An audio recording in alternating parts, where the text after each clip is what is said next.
Howdy do, fellow kids.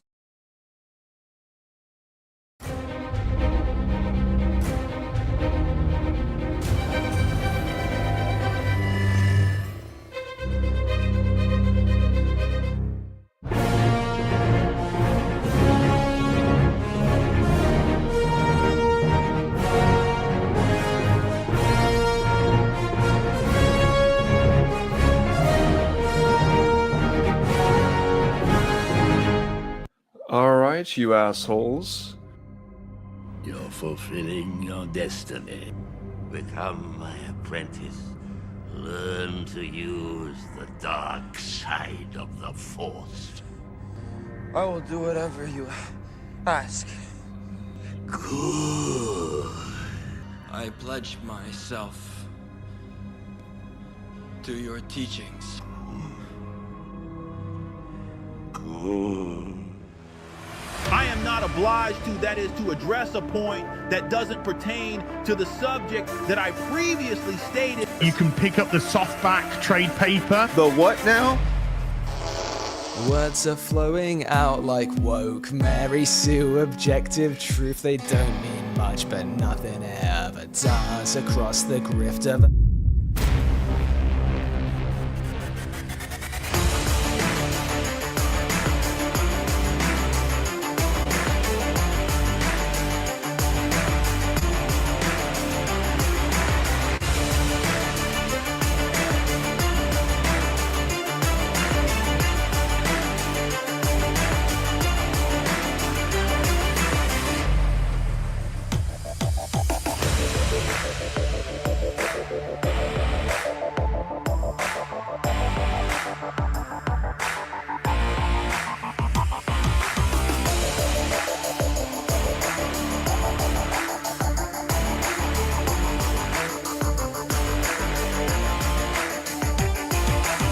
Bring organized chaos on.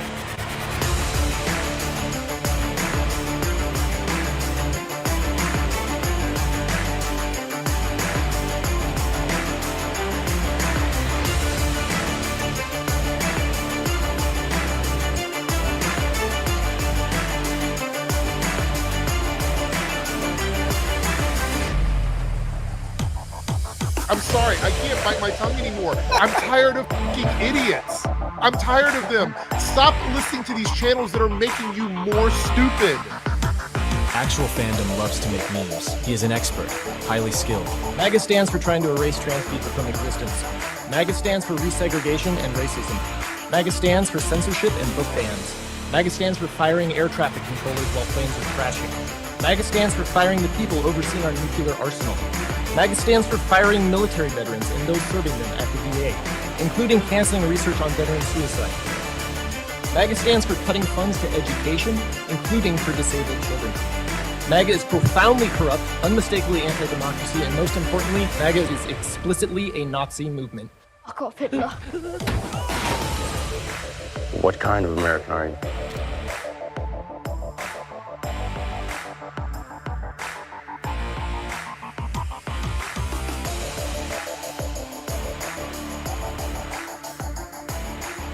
And you can do it too.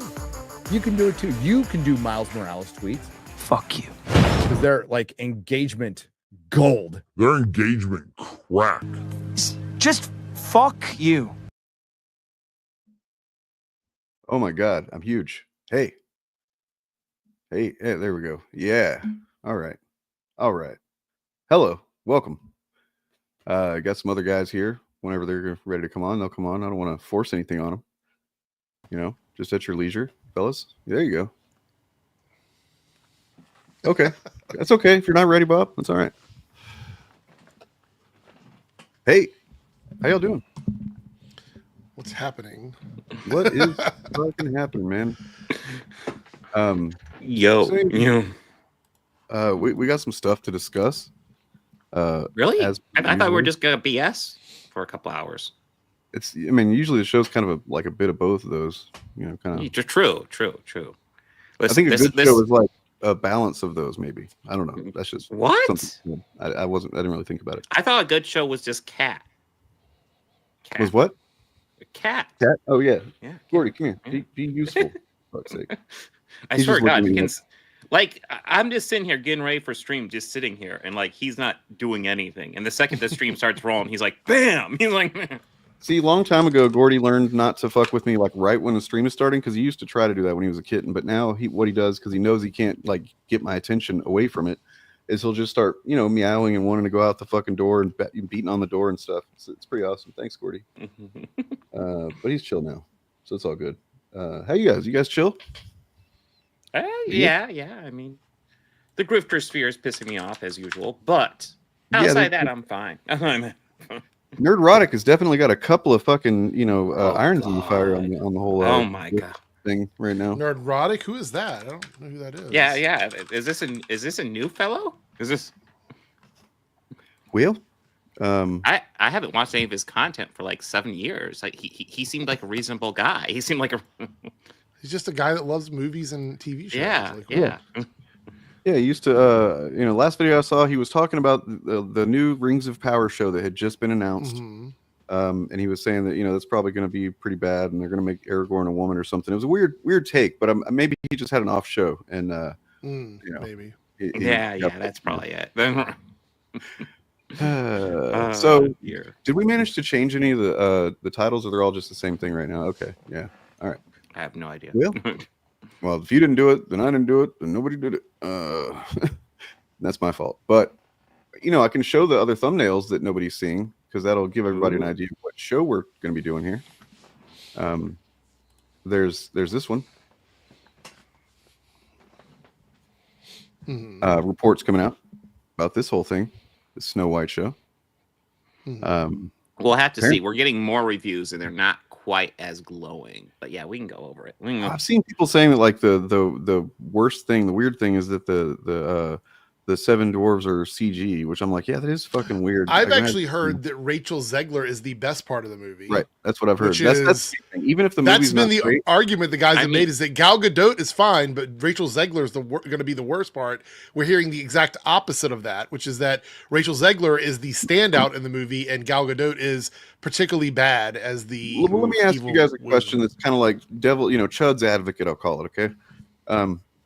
Because they're definitely going to say this, right?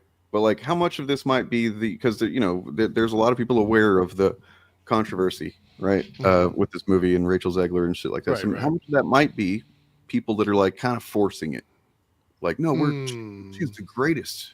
Well, I mean, if they were saying it before the movie came out, then chances are they're just forcing it because there's no way they could have known. Yeah. There was no standard for this with her as an actress. So yeah. I would say that 99% of the people that have been saying it are just doing it because. Okay. I will say I thought Rachel Zegler was good in the Hunger Games prequel. I thought she was good. Actually, she was excellent in the West Side Story remake, which was an excellent movie. One of those. Overall, I've literally only seen her in her clips that get passed around and called cringe. So. Yeah, I'm not a massive. So the thing is, and I never said this in my videos, but I wasn't like a huge, or still aren't I'm not a huge Rachel Zegler fan, if that's what you want to call it. Yeah. I know very little about what she's done, but I will say the hate for her feels manufactured because she doesn't do enough. No offense to her, she doesn't do enough as an actor to have the level of influence that these guys think that she has. I think what it is that they're trying to cauterize her career essentially, right? They're trying to fucking cut it off before it really gets going because but they don't believe in cancel culture, Dane. Right. Well, didn't you hear when she was being interviewed during the strikes? She said she wants to get paid for her work. Right. Oh, what a commie! Yeah. What the fuck? No. What a feminist! I guess I don't know, but yeah, like the stuff she said about Snow White, the original, which is it's on point, honestly. Like, I mean, look, just full disclosure, I have not seen a single Disney live action remake, not one. I have no interest. And then, like, whenever they started coming out, and then they're hearing they're pretty bad, I'm like, okay, well, I'm just not going to watch these fucking things. Yeah. Right. However, if this one, I don't know, I probably won't watch this either. It partly has to do with I don't want to see a remake of stuff I've seen, and I'm not a child, but also I don't care for musicals. So, well, I mean. That's the thing is, I think of these as not. I'm not the target audience for these movies. Right. Yeah. It's weird that a bunch of 45-year-old men are so fucking invested in this movie. Well, it's not only that, but it's weird that a bunch of older men that wouldn't have gave a shit about the original movie are so invested in this, because those original films, we at no point were ever the real target demographic for these princess movies. We just weren't. No. You know what I mean? And it's like, if you love them, that's fine. But I don't believe for a second that any of these guys gave a shit about Disney princess movies at all. I think the closest we would get with our age bracket was Aladdin. Was probably the original Aladdin was probably When I say princess movies, I that's mean about it. Me, it's the ones where clearly the princess character is the lead character of the movie. Yes. Whereas like Aladdin, I feel like that was, and like Toy Story, movies like that sort of cross over the line of like what the target demographic is. But I would say Disney movies with the princess as the lead character is not geared towards like 50-year-old men. No, it's just not. Well, no, it's geared towards young girls of the modern age of the current fucking day, right? And that's what they took issue with, was that she was talking about updating the original story to be more in line with, values have progressed a bit since what was it, 1939 when the original animation came out. 37. 37. And so she was. I just read the quotes of what she had said. It was like, we don't need to have a stalker Prince guy that I think didn't he like kiss her while she's sleeping? It's just like weird undertones with that shit. But that's also different from the original story. The original story was even weirder than that one. So it's like they're changing it up a lot to make it more. I know modern is like oh, we can't say modern, we can't say current day or whatever. But they're making it make sense for people that are going to watch movies now. You know what I mean? It's a very capitalist move that these capitalists seem to not like. I mean, Snow White and a lot of the older ones actually kind of make sense to remake to some degree, just because they're so dated. When they're remaking Little Mermaid and a lot of the newer ones, it makes a lot less sense to me. Because yes, I agree with that. We have a pretty it's not like they're that dated. But like Snow White's very dated, so I see an argument to go ahead and remake that. I'm not saying it's good. I'm just saying I see an argument there. But also, I want to point out that they do these things for merchandising reasons. They want to have more toys to sell at Disney World and Disneyland. They want to have more options to print merch and stuff like that. It's all capitalism at the end of the day. I mean, that's what these things are. And every once in a while, you'll get a shining star where the person that made it had an opportunity to really make something great because of it being bankrolled by a large company. But it doesn't happen every day. Yeah, I would say the live action remakes, my favorite is Jungle Book, and that's just because it kind of took liberties and Jon Favreau kind of did his own thing with it. It wasn't a complete hit, but it was fine. I don't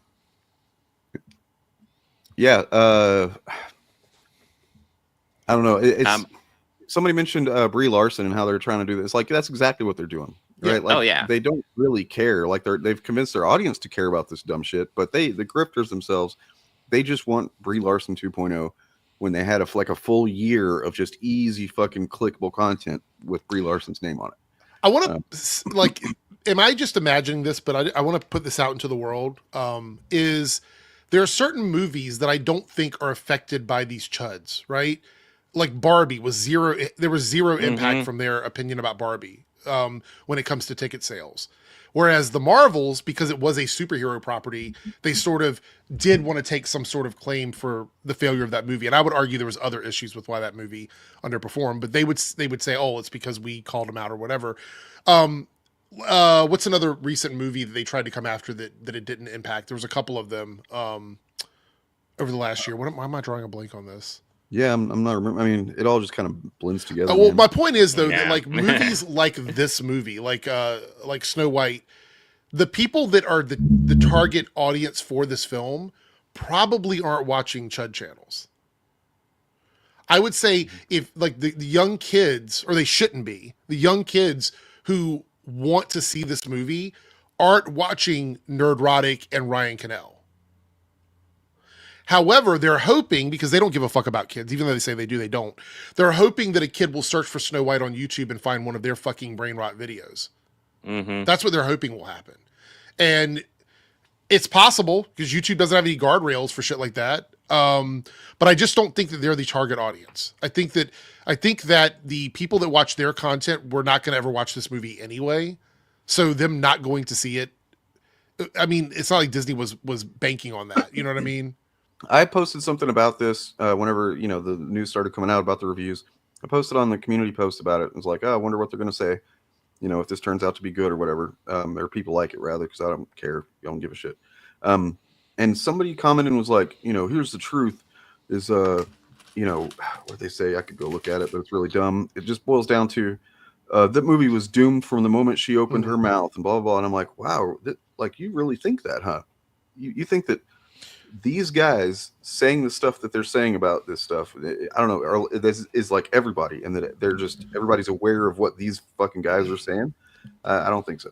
But I want to know why they're saying it about this movie. Let's really think about this, okay? When they're talking about movies like Superman, Batman, the Marvels, video game adaptations, things like that, their angle is they want those things to be better because they're fans of those things, and therefore their criticism, according to them, is helping to course correct that stuff, whatever the nebulous message is, whatever bullshit they come up with, that week.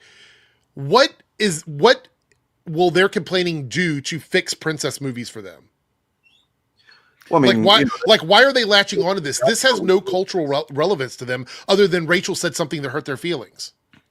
I think they're just generally grifting on Disney as much as possible. Right. And these movies do have a fan base and a popularity. There are. But what I'm saying though is if their goal is to make things that they love good again, which is what they are complaining about, this doesn't fall into that criteria. But that's not their goal, really. Because, their goal is to make outrage. No, we know that. But what I'm saying is the people that watch them, what is their incentive to continue to engage with Rachel Zegler videos? I mean, I have to imagine that if you're somebody that follows this content and takes it seriously, that you're not thinking in a very specific, like clear-minded way about what your goal is all the time, right? Like all just reacting and shit. I don't know.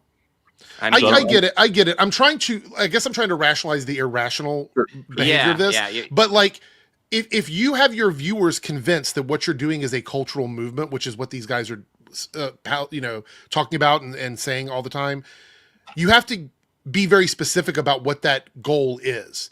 I feel like they have lost the plot for what their movement is. And maybe it was a long time ago, but going after Rachel Zegler over a Snow White movie seems so detached from fixing any problems with movies and TV shows that they would tune in for.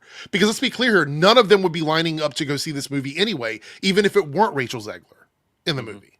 I guess if I was going to play Chud's advocate, the second time I've said that, so I'm going to make it a thing. I would say that it's like, they must be seeing it as the grifters are. I guess they're presenting themselves as like purists. They're film purists. It's like, it doesn't even matter. This isn't for them. It's about the history of film and this important movie. Of course, they don't say anything like that, but I guess that's the vibe they're trying to give off. Maybe that they want to make sure that this historical film. I mean, do their viewers really believe that they care about film as a whole? Like, do they really think that's what they feel about? Because they don't cover everything. Angles. I mean, they pick and choose. I mean, EFAP did bring YMS on because he was questioning whether or not Critical Drinker actually cared about movies. They're like, yes, he absolutely cares about movies. They were arguing that point. So, I mean, that is part of their angle. Like, yeah, but I mean, like that might be their angle, but in practice, that's not it, right? Like that's not what they do. No, it's not at all. So if you break all that down, if you like boil it down to what it is, there really is only one reason why they're doing this, and it's because they want to go after a woman. They want to go after her and ruin her career. There's more to it. If you think about them as a force that engages in action and speech that benefits MAGA, which it does. Yes, that's true. So therefore, a attempt at cultural revision. Then they're trying to make sure that this remake of a classic film that had a dude who was in control and he was really the star of the show and he got to make out with the chick while she's sleeping against her consent. Like all the stuff that they, I guess, think is a good thing. And this new one's going to come along and teach young people, young girls in particular, these new values, these updated values about what it means to be a girl or whatever the fuck. And so like they're also trying to kill that. And they recognize because it's Snow White, it's going to be a big movie, right? Right. So I want to say, yes, this is not me being ignorant to like the real goal behind everything they do. What I'm trying to discern is how they rationalize between themselves and their audience on what things they pick and choose to complain about. Now, we know it's because of the algorithm. We know it's because they astroturf films that they want to see fail. We know this. But what I'm trying to do, I guess, is break down that connection they have with their audience and what their audience believes they're doing. Because at a certain point, if you don't believe that you're actually out here trying to make change by engaging with this content, then it is simply entertainment for you and you don't stand on any of the values that you say you have. And that's really what this is for me. Like, this whole Snow White thing is a breakdown of values over making money and continuing outrage for me. So what it is, I think, is like, so I'm watching the Nerdrotic stream where and we'll talk about this topic too, where he had that Bowler Jack guy on, right? And whenever the stream started, and then Chris Gore started talking about oh, Stan isn't even in the Marvel movies anymore because he's dead, and there's just something missing now ever since Endgame or whatever, and one of the things is Stan Lee's not in them anymore, right? And he's like saying that as if it's like a negative against the films overall, and then he also brings up because Stan Lee was the writer and director of all the Marvel movies before. But then he also brings up how he's like, and at the beginning, the Marvel logo, it used to be comic book art, and now it's not. It's like just seeing pictures from the movies, and it's just like, ugh. And I realized when he said that, I'm like, wait, why the fuck is he talking about that? And I'm like, oh, that's right, because their whole point is just to say whatever they can that might latch into somebody's brain about like, oh, you used to like that comic book art, right? Well, it's not even there anymore because it's fucking bad. So like, it really doesn't, they're just saying everything they can that might be something that somebody needs to hear to latch onto the narrative, right? Right. And so I think that's, whether you see them as being film purists that are trying to save film, or you see them as culture warriors who are trying to keep brown men in their place and not let them play, Snow White or mermaids or whatever, then, that you can see them as whatever you want to. Whatever your interest is, they're going to provide that for you. So these guys care about Stan Lee, then, is what you're trying to say? Yeah, of course, absolutely. Right. Except they don't actually care about Stan Lee because they platformed someone that didn't give a shit about him while he was still alive. Yeah, I wanted to show. Let me show just the beginning of my video from the other day. It's like not even a minute or something, but like it's just a kind of preview of the video itself, and it's still the most egregious thing that I covered at that point. That was before I learned more shit, but. Embark on a thrilling, one-of-a-kind tour through Los Angeles with filmmaker Jonathan Bolerjack as he takes you to key locations featured in the Stan Lee documentary. Visit places where bribes were offered, schemes were plotted, and millions went missing. Stories that have never been told until now. This is the chance to walk in the footsteps of Stan Lee's incredible journey, uncovering the dark and fascinating moments that shaped the legend's final year. This is so fucking deranged, man. Hey guys, are you a big fan of Stan Lee? Yeah. Do you want to see where he was abused and exploited? You can go to all the best locations where Stan Lee was fucking treated like, a human money machine by these pieces of shit. And I just stood there and filmed it. Like, that's the biggest perk in the reward system on Kickstarter. That if you, I think like $500 or something, you get to go on a tour of LA and see all the spots that are in the movie where Stan Lee's being abused. The Elder Abuse Tour. It's like, what? Fuck. This is where Stan Lee was ripped off for $1,000 while he was sleeping. It's like, wait, what are we doing? Yeah. I mean, the good news is that at least yesterday, so I covered it Friday, and then I covered it again yesterday with updated info on the guy himself, because I didn't know much about him Friday. Holy shit, dogs, come on. The Kickstarter had only gained about $3,000. So it was at like 61,000 Friday night, and then it was at 65,000 yesterday. And they're going for $300,000, and it's all or nothing. So I'm cautiously optimistic that this thing is going to fucking fall flat. And because I mean, the thing is, didn't he already have the film made? Isn't it already done? So exactly. And then you go look at the list of shit on there that he's saying that needs to be paid for, and it's like a crew, stages built, stuff like that. And it's like, what the fuck are you talking about? Stages being built and feeding a crew and paying, like, and then all the different, he breaks down every aspect of editing video as if it's a thing he's got to hire somebody to do, whenever it's like he's a professional editor. Right. That's what his job is, right? Or other than fucking selling Stan Lee comics. He's a big piece of shit, and I fucking hope bad things happen to him, to be honest. But we I could look into agree. that. If you guys haven't looked at it yet, we could look. I pull up the either the video or the Reddit post. Some hero, he's only got a few hundred subs on YouTube. Made a video outlining all this stuff, and then also posted all of the individual receipts on a post on Reddit. And it's a fucking salute to that guy. But yeah, that's what we looked at yesterday. And I mean, I couldn't even wait. I was just at first I was like, well, we'll talk about it on the Shillcast. And I'm just sitting here fucking stewing, reading the information that I'm like, oh my God, this guy's been extracting money from Stan Lee's name for like about a decade before he died. Right. And then he died, and it seems like he kind of had a surplus of Stan Lee signed merch and comics that he kind of probably lived off of for 7 years or so. And then he probably started running out of shit to sell. And then he goes, well, what do I have? Oh, I've got all this footage. Well, but why would anybody want to see all this footage? Oh, yeah, because, you know, the exploitation. That's what it seems like to me, to be honest. Yeah.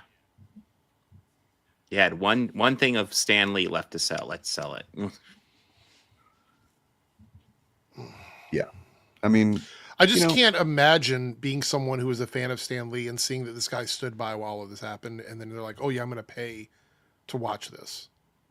It's just morbid. It's really morbid. Mm-hmm. Well, and it seems like, you know, Nerdrotic's audience felt the same way, or at least a good bit of them.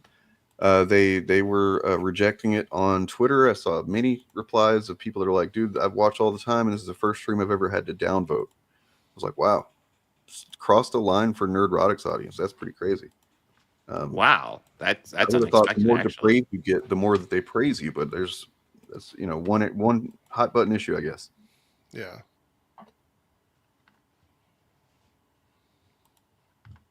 So there's a post on Reddit called in r/comic books called "A Warning About John Bolerjack." God, there's a lot of stuff here. Oh, there you go.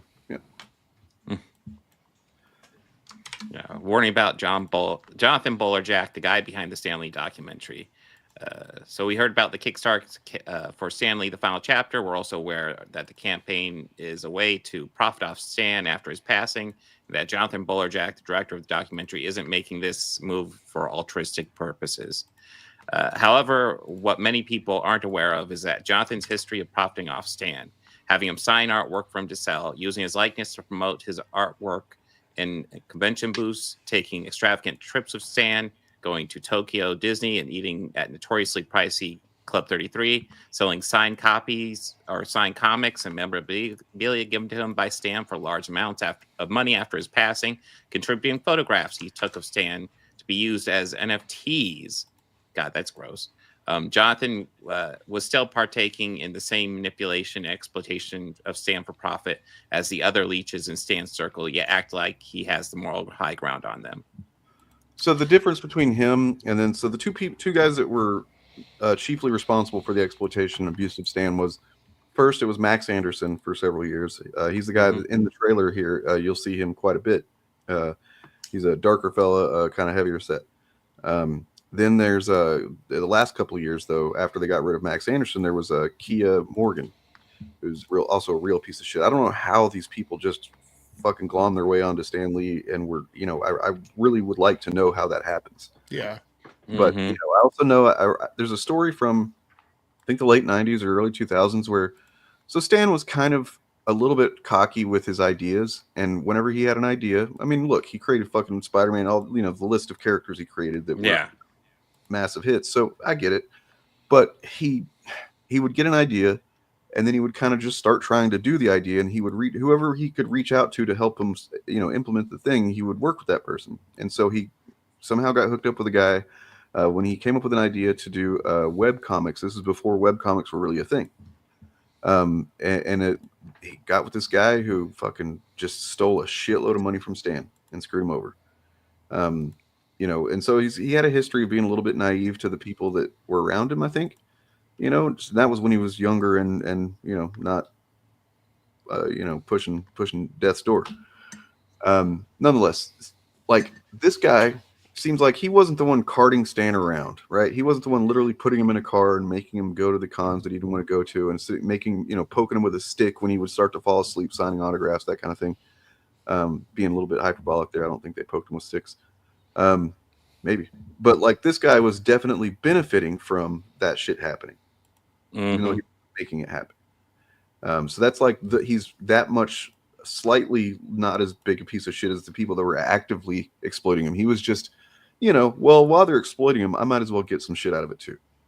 Right. A lot of shit.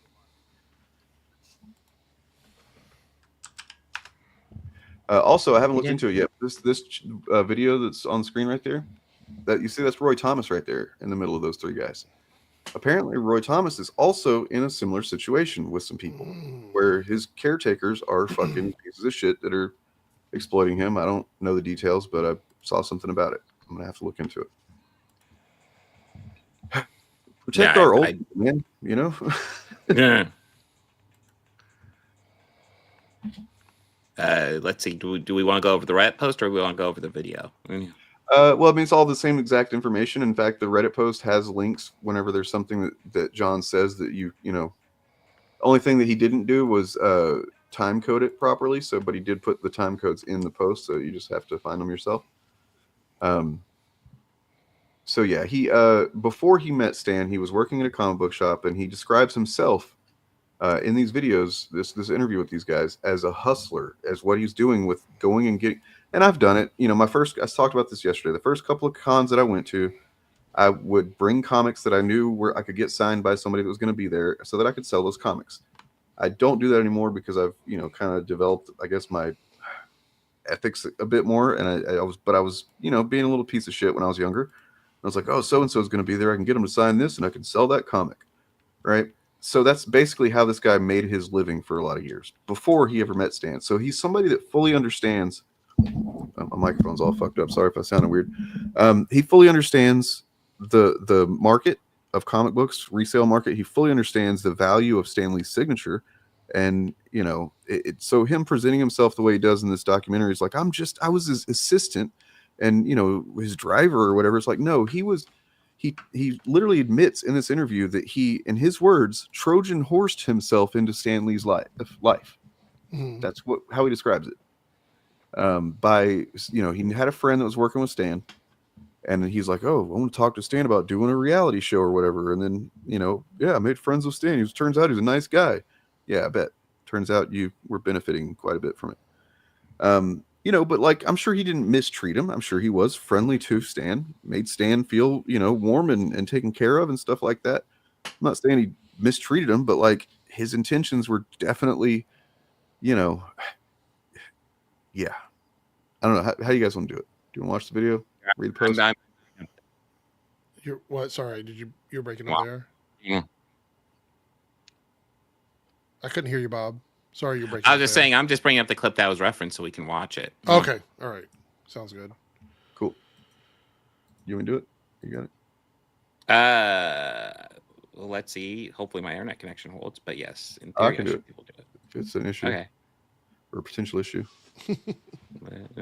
And I never know. You know who the people are. So you're already on it. Shit. You're right. So I think it said 9:25. 9:25. No. All right. You get the remark on there and stuff. But what I also saw that I thought was pretty cool when we were in Texas, there was that girl and that other kid. They were like a young. Remember that? Yeah. I still talk to them. Yeah. I thought they were together, but they're kind of together. But yeah. I love the fact that they were kind of traveling around and trying to make a buck too, trying to, on the fringe. Well, yeah, that was the first time I'd seen it. I mean, I'm going to be turning 40 this year, so I guess I have to sort of admit that I'm not necessarily young anymore. But I used to be like I used to be one of the youngest people in the room, sort of trying to hustle. And I did notice that as the older I got, I was still the youngest person. So, I was 30, I was 35, and I never really saw anyone kind of like younger than me sort of hustling. Cause you see, everyone at the shows, who the people are, and so it was kind of, and they're whatnot people. So I really want to, you guys to like consider what he's saying and what it tells you about this is, his relationship to this stuff. He did this enough that he knew the community of people that would go around doing it as well. Strangers essentially, but they're people that just go to cons all over the country to, pick up signed comics or whatever the hell valuables that they could then flip and make money, make a profit off of. That's how much he was into this, into this shit. Is like there's just, oh hey, there's that guy, it really and it gets worse, once you hear more. But yeah. So you heard him describe himself as a hustler there. He was hustling. And so of course he saw Stan and saw an opportunity. He is also, by the way, a CGC. I think it's officiator. I don't remember the exact term. Facilitator. So he's a grader for CGC Comics, which means that, like for example, one of the perks or several of the perks on the Kickstarter is these exclusive quote unquote comic books. Through different, how if anybody that buys comics knows that their comic shops will have exclusives for their shop, like an exclusive cover that somebody did for that shop. So he's got a bunch of those, and it's this comic quote, big quote, called Captured Hero, and it's really just a bunch of photographs of Stan Lee that he took. It's not a comic book at all; it's photographs. Captured Hero. It's fucking disgusting. Anyway, so he's got one for his shop that he works at as well. An exclusive. And so presumably if you get if you put in the money for this fucking Kickstarter and you get one of these exclusive comics, and probably all of the others too, the other stores that have pitched in, he's probably going to be grading some of these comics, which he gets a cut of for every one that he does. Yeah. So he's like triple dipping into this shit. You know what I mean? It's disgusting how much this guy is fucking. But we're supposed to believe that he cares about Stan Lee. Yes, he's the only one who does. Right. Yeah. He's extracting wealth from Stan Lee's corpse. I know it's hard to believe for a lot of people out there, but there are people like this who, when they're in the act of doing something, they realize what they're doing and they know what that means for them later on. So I fully believe that someone who has the foresight to get signatures on merchandise to sell later on knew that the footage they were getting was also going to be valuable later on. Yeah. Like he knew that. Yeah. Yeah. I mean, the fucked up thing is he's admitted it, even on Nerdrotic stream, where that's the one where he should have been trying to present himself as like, I'm a guy who cared about Stan Lee, and I'm not trying, but I don't think he knows how to not just, kind of give it away, because if one of the first things he says on Nerdrotic stream is that he funded the documentary, which he says it's funded by selling comic books. So he's like, that's two things right there that he really, if he was trying to grift, he shouldn't have said those things, because he shouldn't have said that he already funded the documentary that he's now asking for $300,000 for. And he shouldn't have said that, he's done it by selling comics, because yeah. But I mean, good on him for giving himself away. Yeah. So it was sort of he's finished the movie, but he's like, I'm going to try to essentially get more money out for this anyway, even though it's done, just because I like money. My theory is I legit believe that he became addicted to living off of Stan Lee and doesn't know how to do anything else. Right. And not just living off of him, but flying around the world and like living high off of Stan Lee. What was his actual position with Stan Lee? What was the title of his position? So, like I said, he had approached Stan to do a reality show. As he describes it, this was 2015 when everybody was getting a reality show. And so he said, well, I'm going to see if, and that's when he actually says that. So I figured I'm going to Trojan horse myself into Stan Lee's life by saying, hey, let's do this reality show. Right. And Stan agreed. And then whatever he says his business partners, his producers kind of went off on other projects, didn't want to do it, but they decided to start doing it, filming for a documentary or something like that. And then so he ended up just kind of staying around. Stan was such a nice guy and all this stuff. And it's he didn't have, I guess what I'm getting at is he was never officially like a handler or an assistant or anything like that. He just was this guy hanging around filming all the time. I think he became that, it's like with this type of positions, I think that there's not, that's how you ended up with the two pieces of shit that were, in charge of Stan's life, is they're not official. That's not their job. Otherwise, it's just somebody that kind of ended up in the right spot and took, I guess, some degree of care. What a piece of shit though. Like what a garbage individual. Let's not, I don't want to baby around this. Like this guy admitted that his entire purpose with this was misleading from the beginning. Yes. Mm-hmm. Yes. From the very start. So this is not a person who cares about, this is behavior of someone that cares about themselves. That's what this is. Oh yeah. This is not someone that cares about other people. Now, if he cared about Stan Lee, he would have been reporting it as soon as he had video evidence. He would have reported it and got him out of that situation. So that's one of the things that I could. think that's what happened. I don't have all the facts about what happened with that Nerdrotic stream, but so it was taken down pretty much after it aired, right? The stream was privated, and I thought that's what kind of really drew my interest into this. I was like, what the fuck? Why would they do that? Because the tweet is still up promoting the stream before it started. Right. And Nerdrotic calls him his friend. That's weird. And then I found an uploaded version of the stream, and I'm like, looked at the time of that, and then found the time of the original stream, and they're the same time. So nothing was really cut from the stream itself. And I'm like, so what does that mean? What were they trying to remove? The chat. Yeah. They removed the chat because there's so many people, I'm guessing, there's so many people demanding that he explain why he didn't fucking do anything.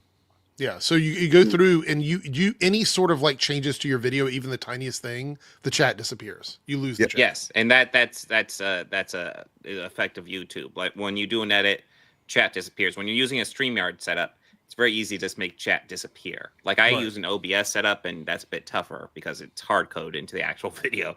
But like, well, I actually did that too. Be gone. On my streams now, I have a chat that runs next to me now on my camera. So when I'm medium sized or full size, you can still see the chat, because I hate that chat disappears. I don't want chat to disappear. So yeah, just because some bullshit gets claimed and you don't want to fight it, chat disappears. It's kind of bullshit.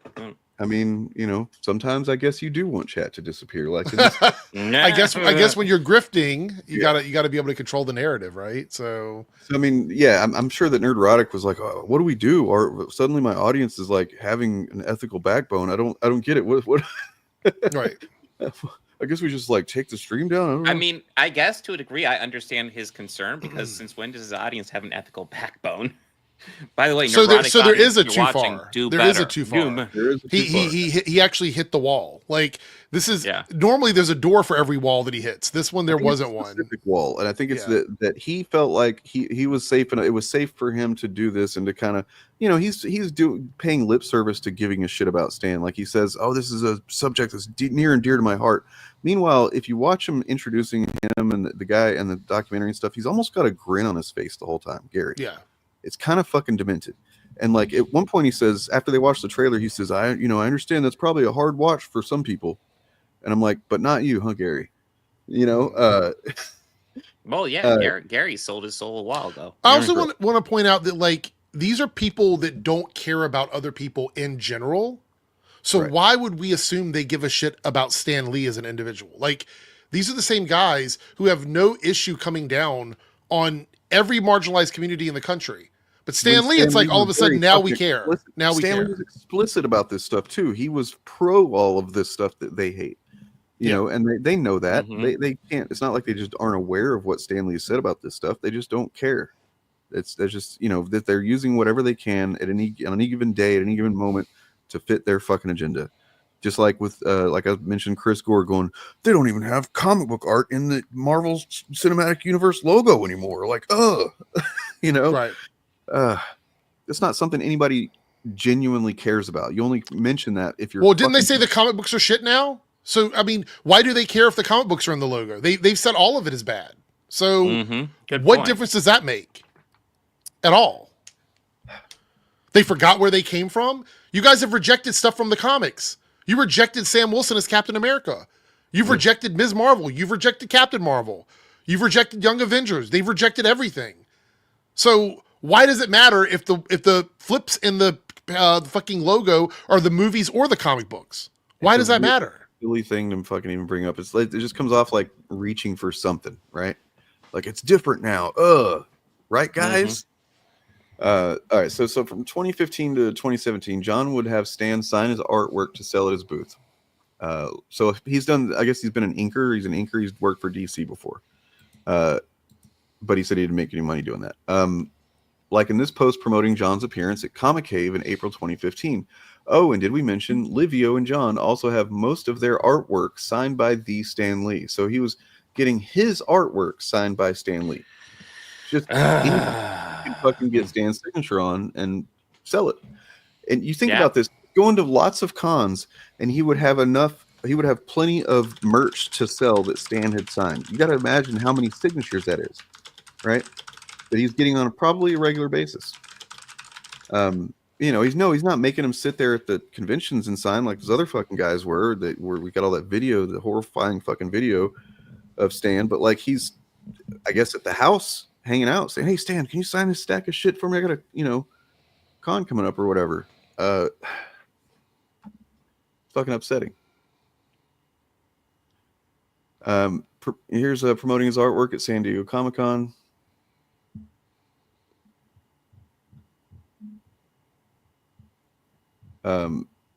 Here's I don't even like looking at this dude. Like I can't even look at his face. Like upsetting.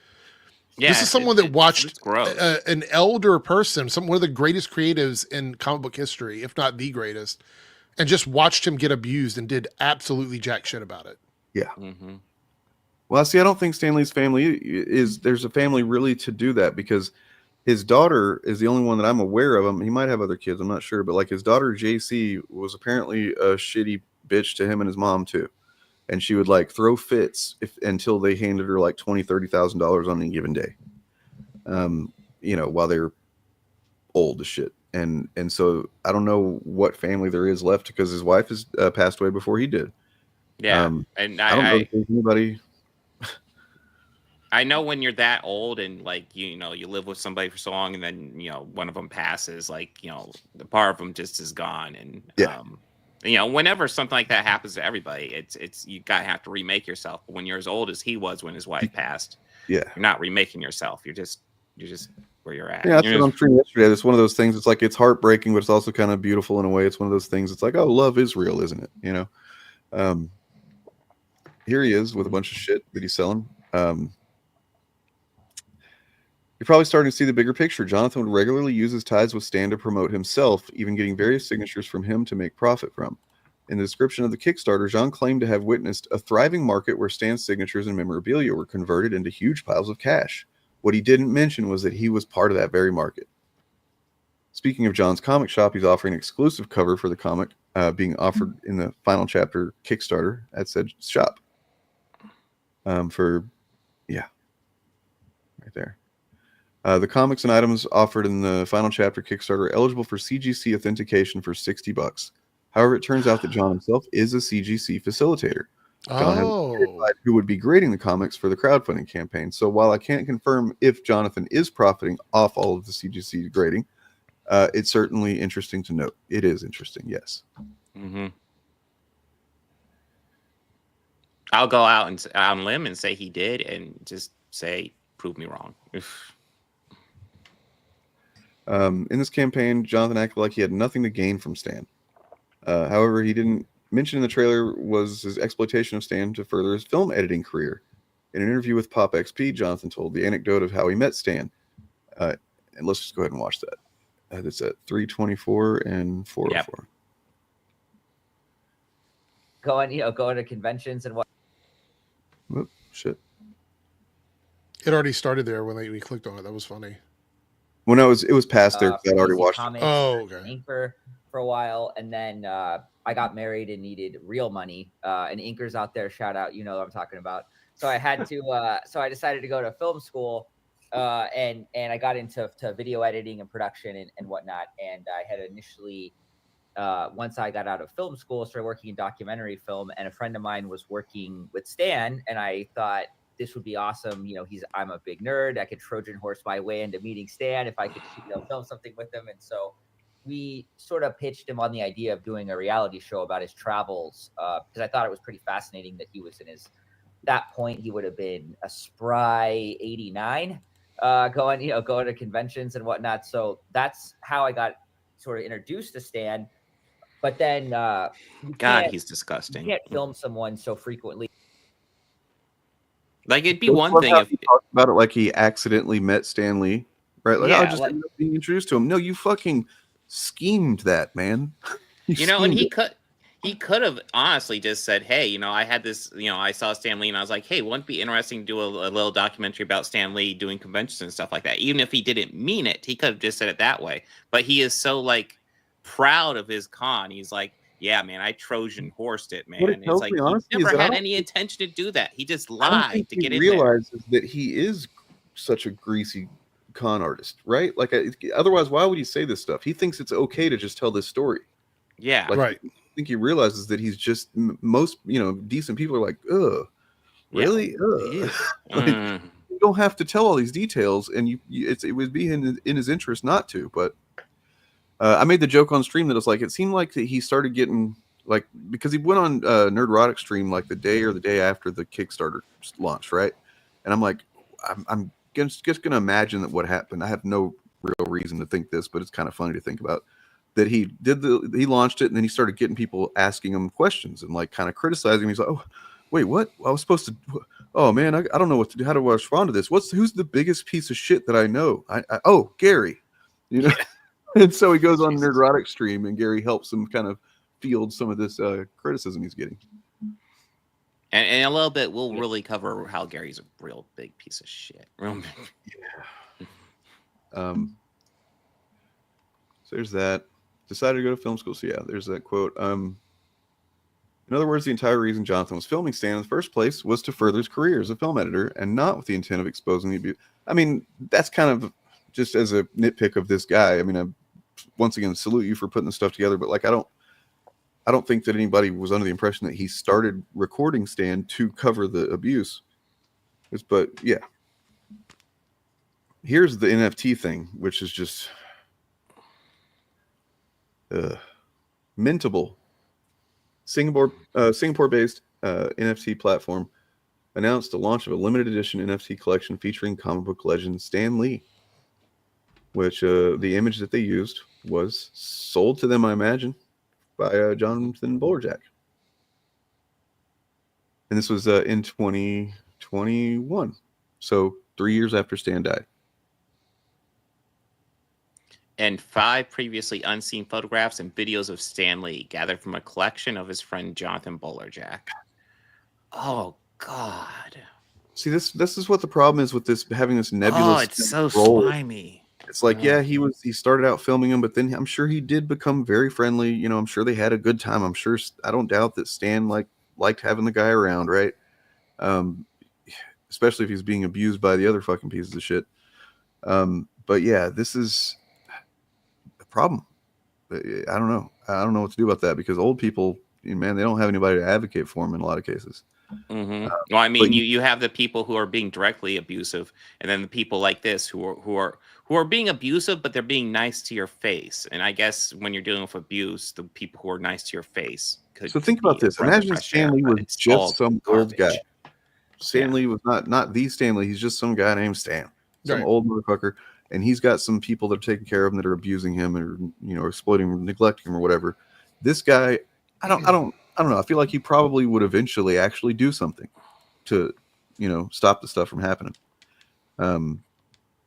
But yeah, he literally was benefiting way too much from it to actually change it. And I looked up on stream Friday night. I was like, what is the process for reporting neglect or abuse of an elderly person? And the thing that the state of California, which is where this stuff was mainly happening, they want you to, if you can't get direct access to the guy, which is what he claims was the problem. He couldn't, they kept him too protected, right? I believe that. But if you can't literally get the person to come in and talk about what's happening to them, then you need photograph or video evidence. The one thing this guy had fucking mountains of, apparently.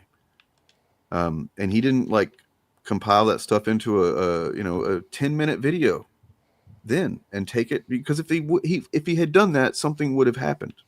They would have, on Nerdrotic stream, he says, nobody wanted to listen. Are you fucking kidding me? Nobody wanted to listen to the fact that Stan Lee, whenever it came out in the news, everyone was fucking disgusted. Yeah. Everybody. And literally, arguably, and I would argue, maybe not even arguably, the most legendary comic book creator ever. Nobody's interested. I don't buy that. No. And fucking, Hollywood Reporter did an investigation on this in that same year, 2018, and they didn't reach out to him. As far as I know, he didn't work with them at all. I don't know if he reached out to them, but like that's kind of notable that they didn't have anything.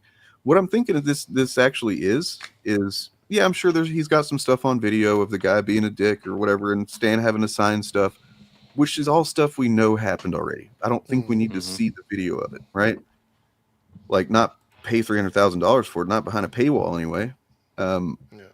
And that's what's really fucking disgusting about this is I don't think there's anything to actually learn from it.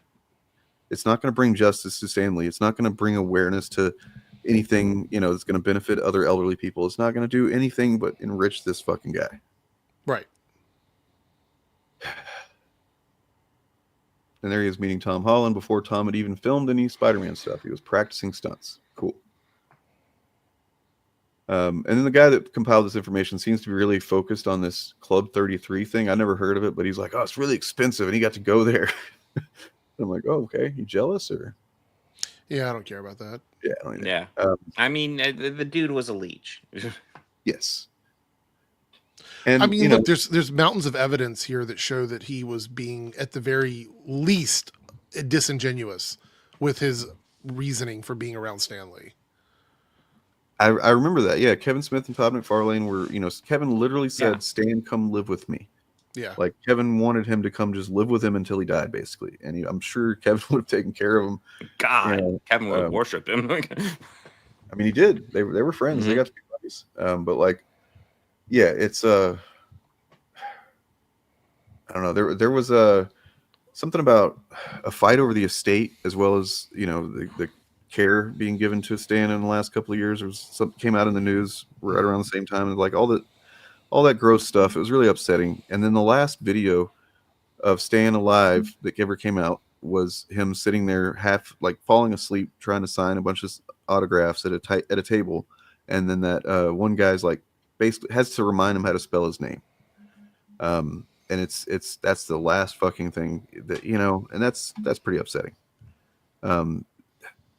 But I don't know. It just really pisses me off, man. Like it almost seems like I don't know. Yeah, okay. Went to the fucking Tokyo Disneyland restaurant. Okay, nobody cares. Millie Bobby Brown. Cool. There's with Roy Thomas's folks, I guess. Roy Thomas and his family.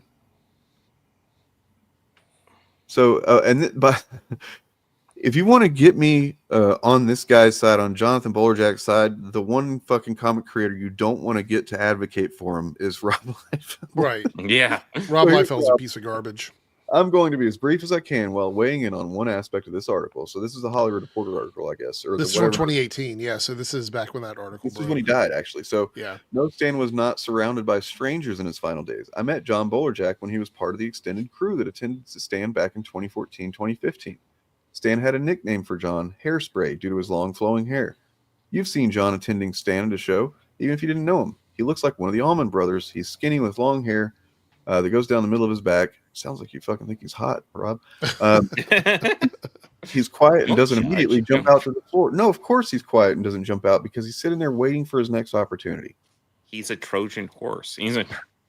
But he loved and adored Stan. Yeah, I'm sure he did for all the wrong reasons. After the Kia Morgan debacle, John was brought back into Stan's life with greater capacity to watch over him and attend to him alongside the security detail that remained in place. John kept Stan home. And so this is one of the things that Jonathan has in his favor optically, is that after all that shit started coming out in the news and it was clear that, okay, yeah, this doesn't need to happen anymore. After that video in particular, the one I was just talking about, he was never dragged to a con again, thankfully. They managed to make that stop. And Jonathan Bolerjack has a post, I think it was on Facebook or something, where he's like, Stan is not going to be doing any more signings. Absolutely not. His health is not, so he looks like the good guy in that case. Because he never needed him to be at a con to benefit from him, Whereas the other guys that were taking care of him were getting him to sign all this stuff so they could fucking sell it and make the money off of it. He was just getting Stan to sign stuff privately at home. Yeah. Heck, he doesn't go to a con. This guy's signatures of Stan are worth more. So, again, he benefits. Again. Ugh. I fucking hate Rob Liefeld. Yeah. So for John to act like he didn't benefit from his friendship with Stan is incredibly dishonest. It's likely that he didn't stand up for Stan because he was actively benefiting. Yeah.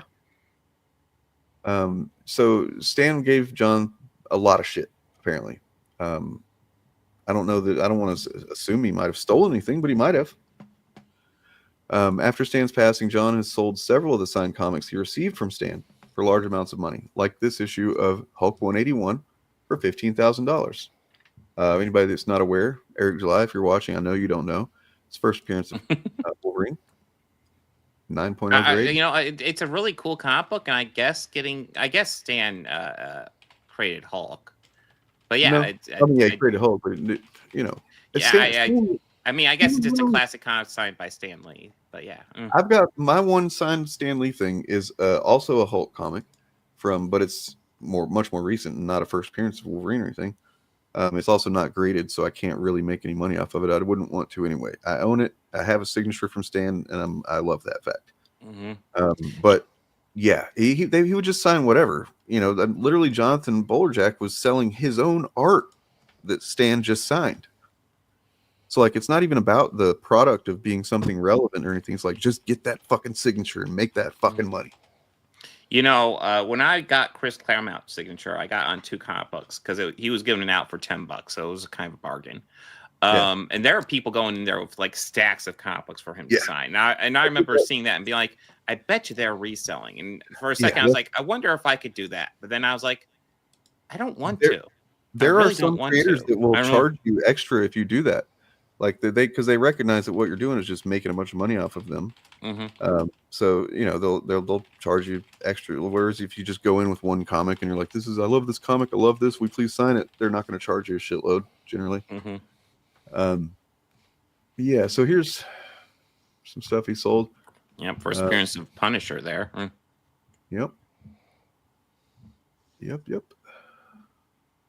Big stacks of comics, and I don't know if all these are signed by Stan, but some of them certainly were. Listen to the way he talks about this. So this is when he tried to sell a book by John Romita and Stan Lee. So Amazing Spider-Man number 1, I guess.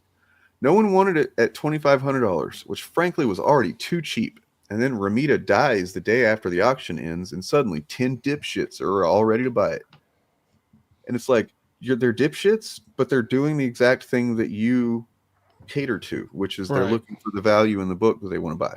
And John Romita dies, and they go, oh, now it's going to be worth a lot more. I don't understand calling them dipshits, but whatever. Yeah, I don't understand calling them dipshits either. Yeah, it's collectible when people die. It's how that shit works. So it's a sketch cover of Spider-Man number 1. I don't know what year that was from, but since it's a sketch cover, it's definitely the last decade or two. Signed by Stan and John, $2,500. That's not all, because Jonathan would also post about the gifts he received from Stan starting as early as 2016 with this post of him showing off a Marvel Mania International envelope with Stan's signature. You know you got too much stuff when you find this and completely forgot you had it.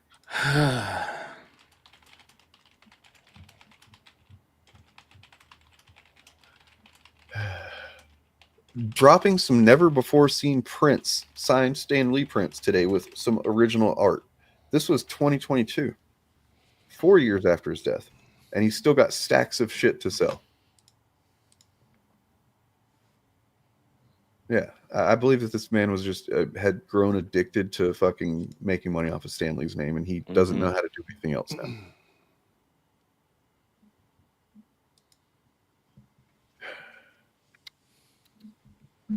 Yeah, this is gross. Now we've kind of gone over it. This is disgusting. Yeah. This is what I've been pissed off about for like the last few days, man. You know, and there's no way to like the most we can do is just hope that the thing doesn't get funded. There's no justice to be had here for anybody. Just trying to prevent more injustice is the best we can hope for. Yeah. And I can't help but think that like this guy's probably like a MAGA chud, right? You know, probably so. I mean, they all are. It always seems like they. He's friends with Nerdrotic. He's got one foot in Chud for sure. Remember, Nerdrotic isn't independent, which, like, I just saw him say that in a video recently, and it's like, dude, you were just simping for Donald Trump on your fucking Twitter. What the fuck are you talking about? Let's check on the Kickstarter here. It was at 65 yesterday, 65,000. It had 384 still backers. Really? Yes. Fucking A, dude. Oh, that's so fucking good. I love it. 65. Wow, it has 6 more backers than it did yesterday. I don't think it's going to make it because these things typically make most of their money in the first several days, and then it'll boost like at the end. And this is still the first week, and it's not looking so good, man. Have you looked at the comments on this though? No, I haven't looked over. Interesting. Ooh. So,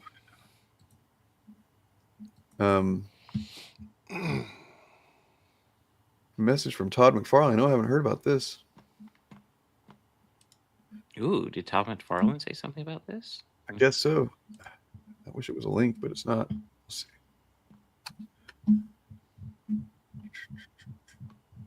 Okay. I had several people saying their comments weren't showing up, so I had to test it out on a couple of the channels. It looks like most of them are working, but... A note to all those in the comic world. I had the honor of being able to spend time with Stan Lee over the last decade of his life. It was my great pleasure to have shared... Oh, sorry, let's share this. Shared many panels together at comic conventions, and I was present at many of his award ceremonies. During that time, I was able to get to know many of the people around Stan. One of those folks was named Jonathan Bowlerjack. Oh. Okay, so he's pro Bowlerjack apparently. Ew. I don't know. Todd McFarlane, I'm he's not somebody who throws me in general. I think he's a good artist. I think that's like the thing he has over Rob Liefeld. He's a good artist. So there's a couple of people here that are awesome. That are like they've raised some questions that are like very not just the stuff that we're concerned about, but like as far as the way that this Kickstarter is presented, it's done very shitty. As far as like the transparency, there's none. Why are they asking for money for stuff that he's already admitted it's done essentially? You know what I mean? Like why they need money for this and this and this. The guy's not responding to any questions and concerns, like valid, well-mannered concerns that people have. He's not responding to any of them in the first week. That's not a good look. So, while this is a great character reference for John, it doesn't address any of the lingering questions or concerns. Why is John not communicating?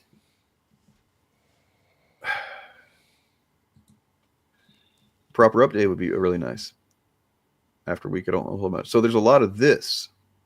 Comments that are removed. Exploiting the exploited and exploiters. Seems classy. Yeah.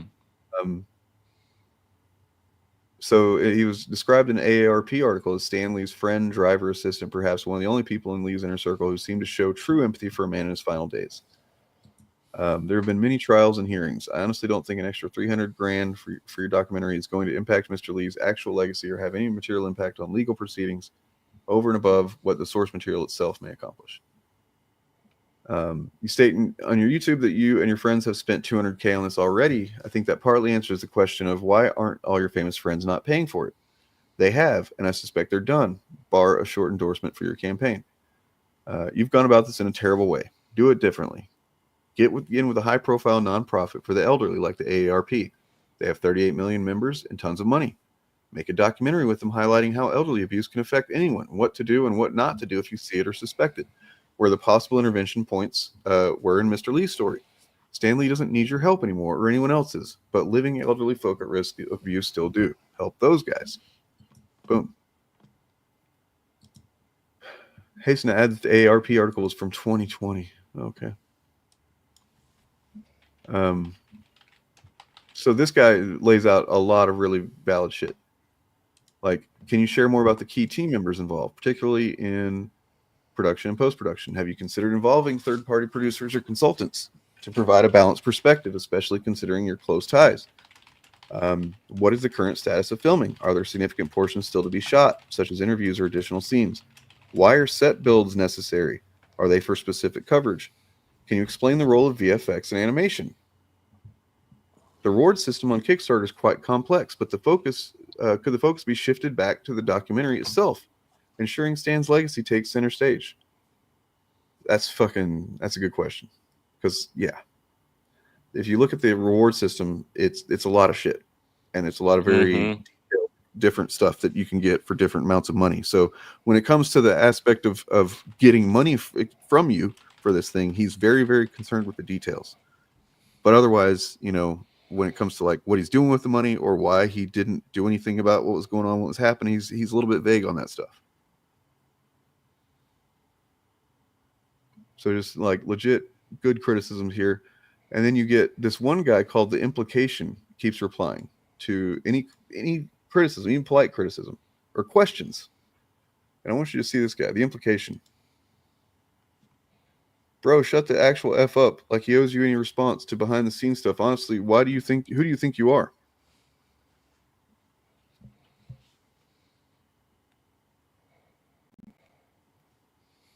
He comes back though. Don't worry. He makes another appearance. Many other appearances. Because he's basically, many of his replies, the implication are just copy pasta shit. But when it's not copy pasta, he's calling people arsler and like, wow, man, the people that are advocating most aggressively for this are like Rob Liefeld, Nerdrotic, and then this implication guy.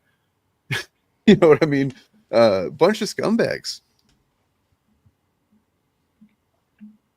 Yes. I don't know. It's yeah. Oh, the implication got one removed. Damn. Probably the one where he's calling somebody arsehole. You must not be paying attention. This is the copy pasta. Literally replies to any kind of valid questions or commentary with this. See?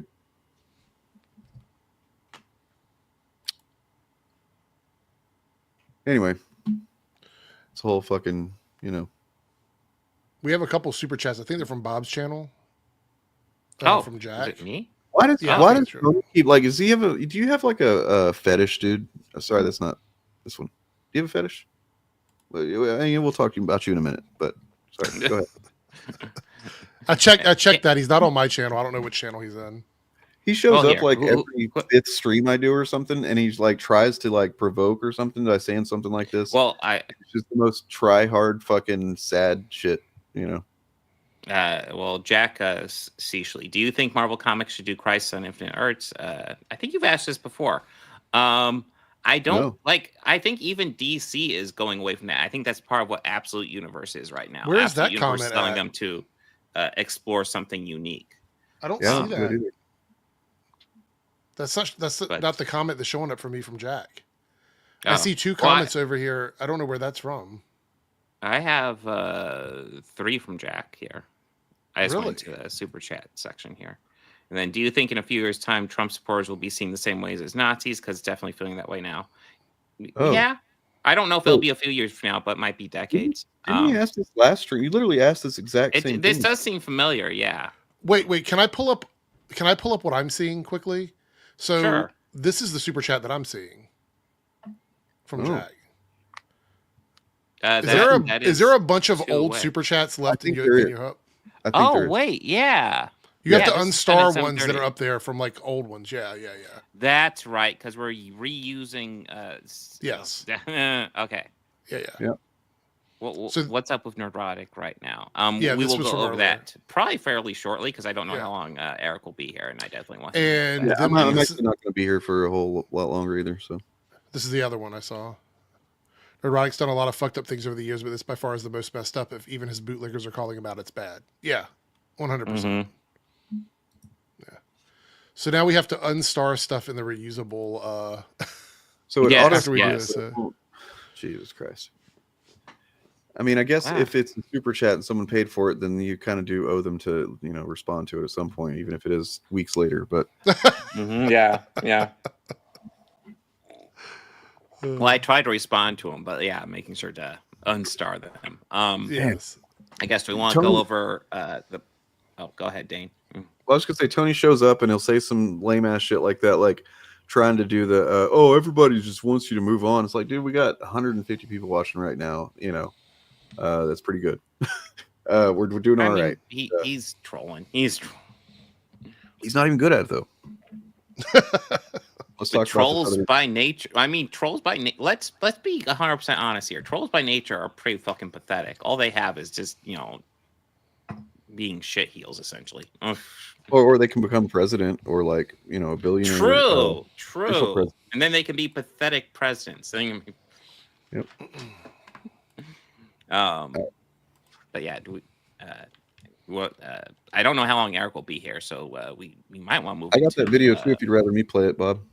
Sure. Yours is more likely to be stable. I'll have mine up for backup. I got it ready to go. But yeah, so Nerdrotic actually addressed one of the points DJ has been making, Eric, right up there. And so we can go ahead and go over that. Although I think the wording Nerdrotic uses is really interesting when we go over it.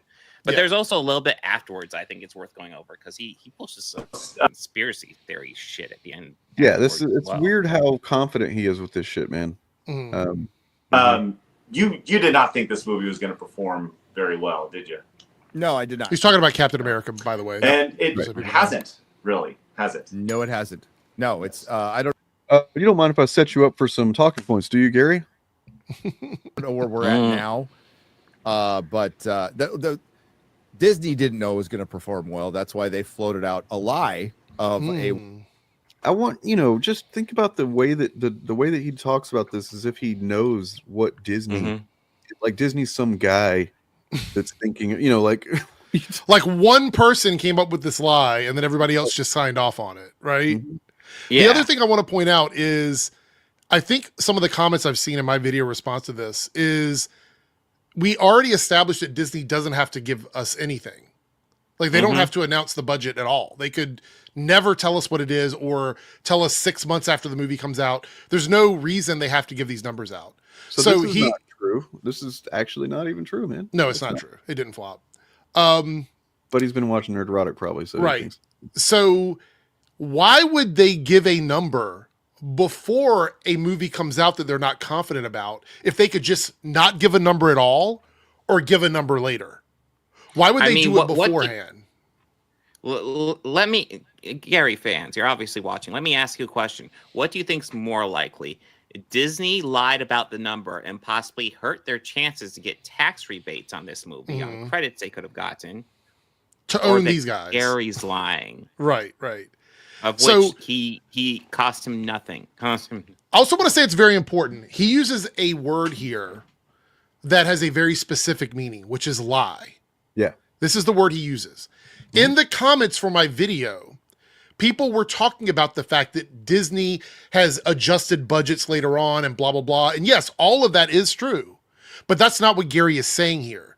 He is saying they are lying about it. This isn't saying that they gave out an early budget that may change later on, or it hasn't been adjusted yet, or it's not been factored in for rebates or anything like that. He said they are lying, meaning that he says the budget they are giving is a lie. It's not a real budget at all. That is a very specific thing, and it's different from saying it's an unadjusted budget, or it's a budget that hasn't been finalized, or it doesn't include XYZ. These are all things that could happen, but that's not what he says. He calls them a liar. I want to respond to the company here real quick. Yeah. Because, look, you did manage to say it in a coherent way the second time. Congratulations. Buddy, do you think that observing patterns of behavior is the same thing as reading minds? I'm so sorry. So sorry that you are so limited in that way. For example, I don't know if Nerdrotic minds is... Yeah. Go ahead, Bob. I was just going to say, do you think reading minds is the same thing as just pointing out that they're flat out fucking lying? Right. Well, I mean, for example, we could say, I don't know why Nerdrotic is telling his viewers lies, but we know that Nerdrotic is a liar due to a pattern of behavior. And then we can guess based on that. But the difference is we're not literally telling you that this is a fact, right? We will say when we are speculating or guesstimating or whatever it is, but we're not like Gary just saying, oh, here's a lie, but it's a fact. And I'm presenting it as a fucking fact. And I'm not giving you any other option to think anything else. Yeah. What's up, Low Watermark? Hey, Defunct, how you doing? What up? But yeah, I want everybody to remember that this is not him saying that this is an unadjusted budget or this is an early budget or it doesn't account for this and that or whatever. He is calling them liars. That's a very specific thing. Well, because, what is nuance? What is context? Who fucking cares with these guys, right? They don't care. $180 million budget. And that's just an outright lie. Now, Disney does not have to tell the truth. You hear a lot of people say they have to tell the truth for their investors. They do. A lot of people say that, huh? No. A lot. Basically me. I think I'm the only person that said that. Yeah. But listen to a word Gary slips in here. Keep it playing for a little bit. Technically, yes. But technically, it wouldn't be a lie if you said the budget. Technically, yes. For the film was $180 million. So he's trying to dance around, essentially saying technically yes, meaning that he's lying. He's a liar. I'm right. He's the liar here. Yeah, because he's trying to make a case for Disney in the sense that they don't have to give us these numbers, and they don't have to give us these numbers, right? That's they are not obligated to give us anything, but it is illegal to release fake numbers to the public that are different from the numbers that you have with your shareholders. That is illegal. You can't do that. So he's accusing them of doing this with no proof whatsoever. Yep. Absolutely. Well, I mean, what's interesting is that the way he does this, and you know, he's clever enough to know how to work his audience, except for when it came to this Bullerjack thing, apparently. But like with this is old hat to Gary. So he presents it as, here's the thing you're going to take from this, which is the first thing I say, and that's that they're lying. Then, as we talk a little bit more about it, I'm going to throw in a qualifier like technically, and technically is the only thing that matters here. That's the problem. But technically, his audience doesn't hear anything else after they lie. Just, you know, so when we're talking about raw numbers, that is it. Technical is the only thing that matters because that's it. Like you can't say someone gave me $50 million if $50 million doesn't exist, because that's not reality. So you can only speak technically with money. That's the only way it works. I'm curious. Continue what he says here, because I don't remember exactly what the rest of this says. If you're not specific, that's very open. That could have been the budget for the reshoots. That could have been Harrison Ford's weed bill. That could have been the catering. No, we don't know. They released that production so budget he's technically lying, but they are. So pause that there. So basically, this is what he does at the best when it comes to his viewers, right? He makes you laugh about what he's saying because he knows that it's not true. And he can get you on his side by disarming you with funny commentary. So that's what he's doing. It could be Harrison Ford's weed bill. No, they don't have to give you a breakdown, but they cannot lie about the budget of the movie. They cannot publicly tell you that it costs XYZ and then be completely different for something else that's non-related to the movie. They can't do that. That is illegal. It is market manipulation. They're a publicly traded company. This is literally illegal.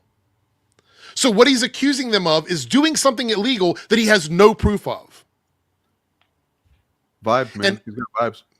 It's foundation for this is a foundational element of their grift. We've talked about this before. They have a few foundational things. One of them is if the narrative of quality of the movie narrative isn't working, we have to look at the numbers. We have to look at the money, because then they can use that as one of their grifty things to do. But that all hangs on the cliff of whether or not the company is being honest about the numbers they're giving. So all they have to do is introduce some sort of doubt about those numbers, and they have a whole narrative they can paint. Because what's to say they don't overinflate? What's to say they don't do that? How about we go, oh, they're a $350 million movie. Those numbers were wrong. I believe they only paid $190 million for the movie. I have no proof of it, but I'm sure that there's probably some of that money could have gone somewhere, somebody's weed bill, something like that. Like, you could just argue in the opposite direction on any of their overinflated budgets, if that's the case. Absolutely. Oh, got a super chat. Somebody does. Oh, yeah, Defunct here. Thank you. Just because I support what you do. Thank you so much, Defunct. I do appreciate it. You know, I've thought about this too. So like after going back to the Bullerjack thing, right? Like I kind of had an epiphany about Gary and these guys. And, you know, I've often tried to imagine how they see themselves, because I'm sure they don't see themselves as bad people. You know what I mean? They don't think about what they do as being a con and like really unethical and shitty, I would imagine. So like, how do they see themselves? How do they justify it to themselves? That was something I've wondered about. And then Bullerjack describing himself as a hustler kind of made it click for me.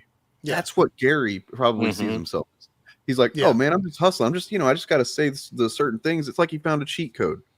in a game. It's like you don't want the infinite lives and infinite ammo. You know what I mean? Yeah. Who wouldn't take that if you found the cheat code? It's just I gotta say the certain things, and I'm making a little money. It's not hurting anybody or whatever. Yeah, I mean that's their thing. It's totally right. But also to continue down the argument about this, if Disney could just arbitrarily make up numbers, why not wait until the movie's out for a month and then go, oh, it only cost $100 million? Right. Why give us the numbers months before the movie comes out? Why say it's 180 million? We're not confident in it, but we're going to throw a number out there not knowing what the outcome is going to be when they could wait until the movie's been out for a month and then go, oh, it only cost us 100 million. Why would they proactively do it? It's important if they can just make it up whenever they want. It's important to notice that these YouTubers, they're not actually clutching their pearls. It's performatively clutching their. They want their audience to actually clutch their pearls because their audience doesn't realize they're being fucking grifted. But yeah, like Gary doesn't give a shit. If he wasn't profiting from talking about the budgets and the the intake of these movies, he would not give a shit about it. I mean, he's gone on record saying that he makes Miles Morales tweets because they bring money in for him. I mean, like it's just this is the kind of stuff they do, man. Well, that's the thing, Steven. Look, I want to pull this up. Okay. There's no reason for them to give out a fake number on a property they're not confident in when they could just either not give that number out or wait until it's been out and then make a number up afterwards. If you're going to argue they're making up numbers, why would they make up a number before the movie comes out? Why? Could this movie get adjusted later on and they add 20 million to it because of post-production stuff or whatever? Maybe, but that's not the actual budget of the movie. They're giving you the actual budget of the movie. These guys just don't want to believe it. Does he have any more to add here? Let's see. Well, they changed the topic to Anthony Mackie. Yeah. So, right after this? Okay. We talked about that aspect of it on the Fapcast on Sunday about that Anthony Mackie is disconnected from what other people. By the way, I'm actually surprised. There's 2 other clips that came out from that podcast that they haven't covered. One of them is him talking positively about gay people. Whoa. They haven't covered that one. That one's disappeared. He also talked about the idea of white supremacy in the black community. So those are 2 things they haven't covered. See, because I'd actually seen where somebody, I think it was that JJ Trujillo guy, he was actually making a video saying that that something about Anthony Mackie is not a woke progressive or whatever, and he showed a video of Anthony Mackie in an interview or whatever saying something about like he basically was saying that if black men just like did what cops tell them when they get pulled over, it wouldn't be a problem. Essentially, is what he was saying. He's like, I think it's been a long time since you had anything to worry about, man. There's a very short clip of Anthony Mackie here that talks about his interactions with playing a gay character in a movie, and it's actually quite good. I think Anthony Mackie's in one of those things where he doesn't interact with like the internet space like we do. Right.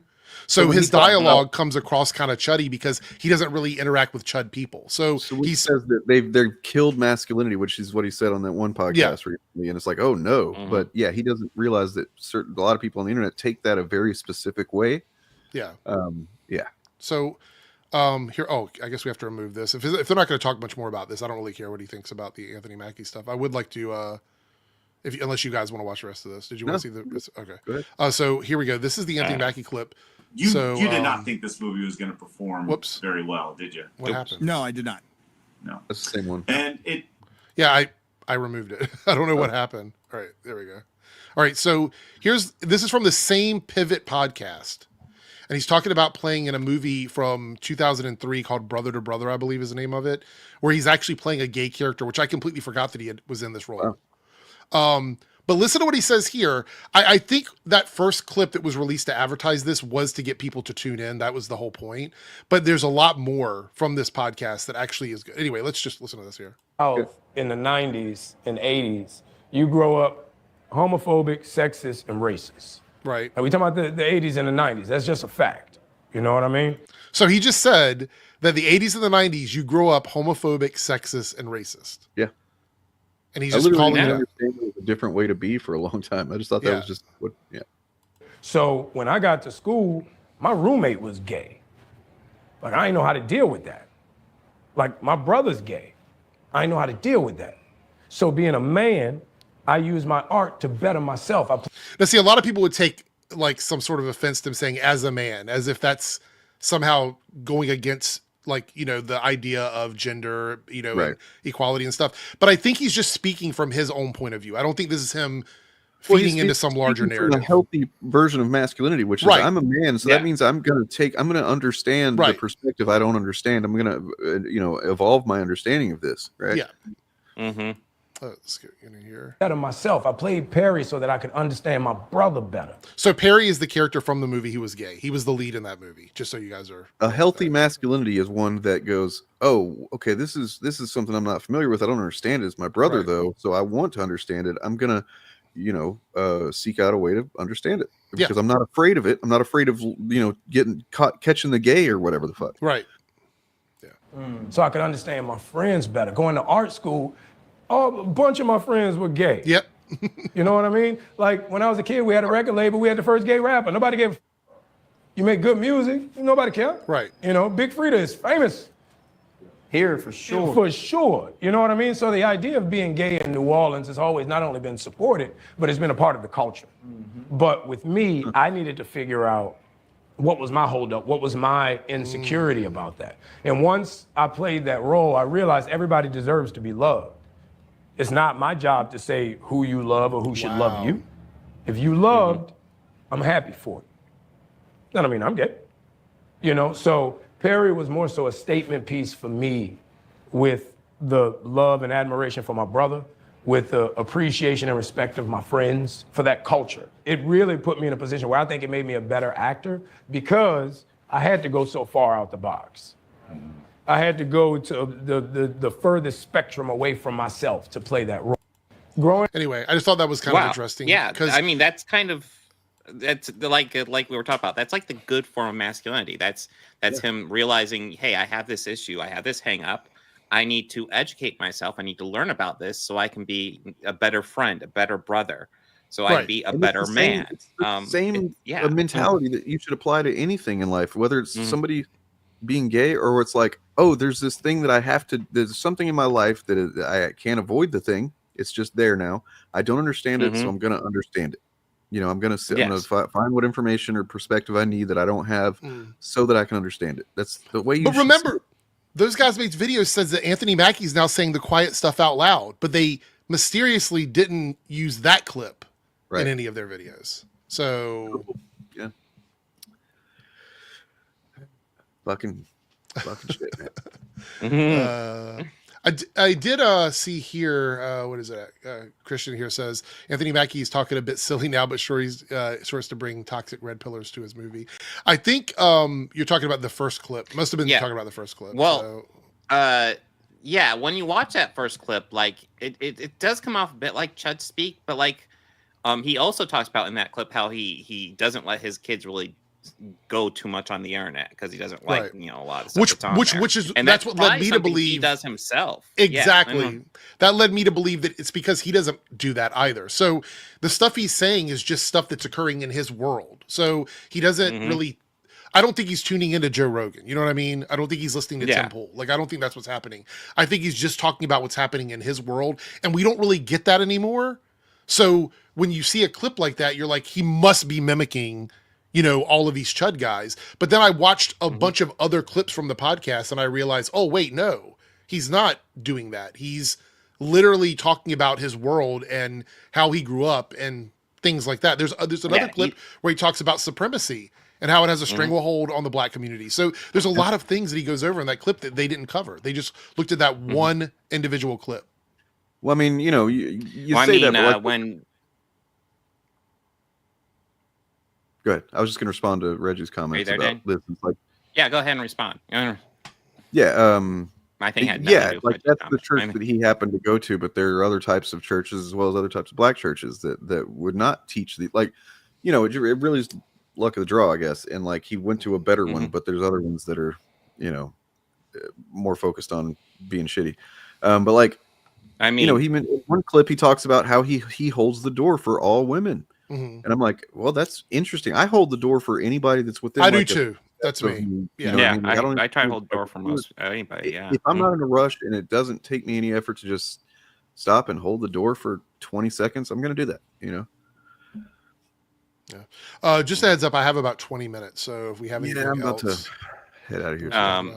So I think there's a what lots of these chuds like to do is they like to say, everyone likes to call all masculinity toxic masculinity, and no, there's a reason why there's why we add the word toxic masculinity to it, because toxic masculinity is an issue and it needs to be addressed because it's not helpful to society and it's also not helpful to the people who practice it. But there is positive masculinity, kind of being confident in yourself, but also being confident in not bringing down people around you. Recognizing that there are people around you who are different than you are and embracing those differences. There's positive masculinity and toxic masculinity. Toxic is the issue. Yeah. And I think it's important in the role that we play in this, in terms of like the culture and stuff, that we are able to identify what is not toxic masculinity. And when people are proud of who they are as an individual and what they're doing without necessarily oppressing other people. And that's really, really important. And from what I gathered from those clips, it doesn't seem to me like he's going out and forcing these values on other people. It's things that he holds for himself. And that's entirely on him. So yeah, I saw that part too, right? And it is kind of bizarre that he's got such like whiplash type takes. You know what I mean? Yeah. But I think that's probably more representative of him being a famous guy who doesn't engage with the world the same way that the average person does. I also think it's just kind of like dude talk. Like some of it really is just dude talk. It's like them saying things and not really thinking about it. And I don't think that's actually actively hurting any communities. You know what I mean? It's just them. So I have a couple minute clip here from someone about this, the subject of masculinity, that I played it on the Fapcast. I'd like to play it again here at some point. Real quick, to before we leave Anthony Mackie, I just want to state there's probably a good reason for him not to engage too much on the internet, because he is a fairly famous person. Engaging on the internet as regularly as a fairly famous person is just going to tear at you, because you're going to get toxic people at you all the time. No? The more time you spend engaging with the dumb shit on the internet, the less time you have to become a famous actor and like maintain a famous acting career, right? Like it's just, there's no benefit to him doing that shit. Yeah. It's a movie from the 80s. Go watch it.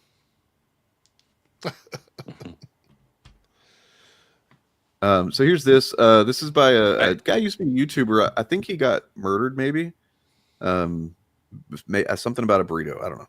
This weird belief that stoic personalities are inherently dangerous and unhealthy, like men who don't constantly express their every thought and feeling are nothing but fountains of repressed rage and raw emotion, that taking decisive action and wanting to assert control over a tense situation is somehow fundamentally wrong. Alright, this is an important point to bring up when it comes to the topic of men. The argument is not that men should be hyper-emotional and cry about every little issue that comes up, or that it's fundamentally wrong to try and assert control over a tense situation, not even in the slightest, and that's a straw man of the general argument against harmful male stereotypes. Men nowadays aren't struggling because feminists aren't allowing them to be men. No, men are struggling as they always have, due to growing up with rigid rules for what they should be. Men shouldn't show emotion, a man shouldn't cry if he needs to, men don't talk to other men about their feelings. I would know this because I am a man. It can be fucking lonely. Not because women are oppressing us. That's a whiny excuse. Rather because the hyper-masculine culture that has persisted for centuries forces men to suffer in silence. A lot of men don't have close friends or relationships. They suffer from mental health issues, but are far less likely than women to seek out help. Because again, they think this makes them weak. Because that's what they've been told. Young men also commit suicide at an alarmingly high rate,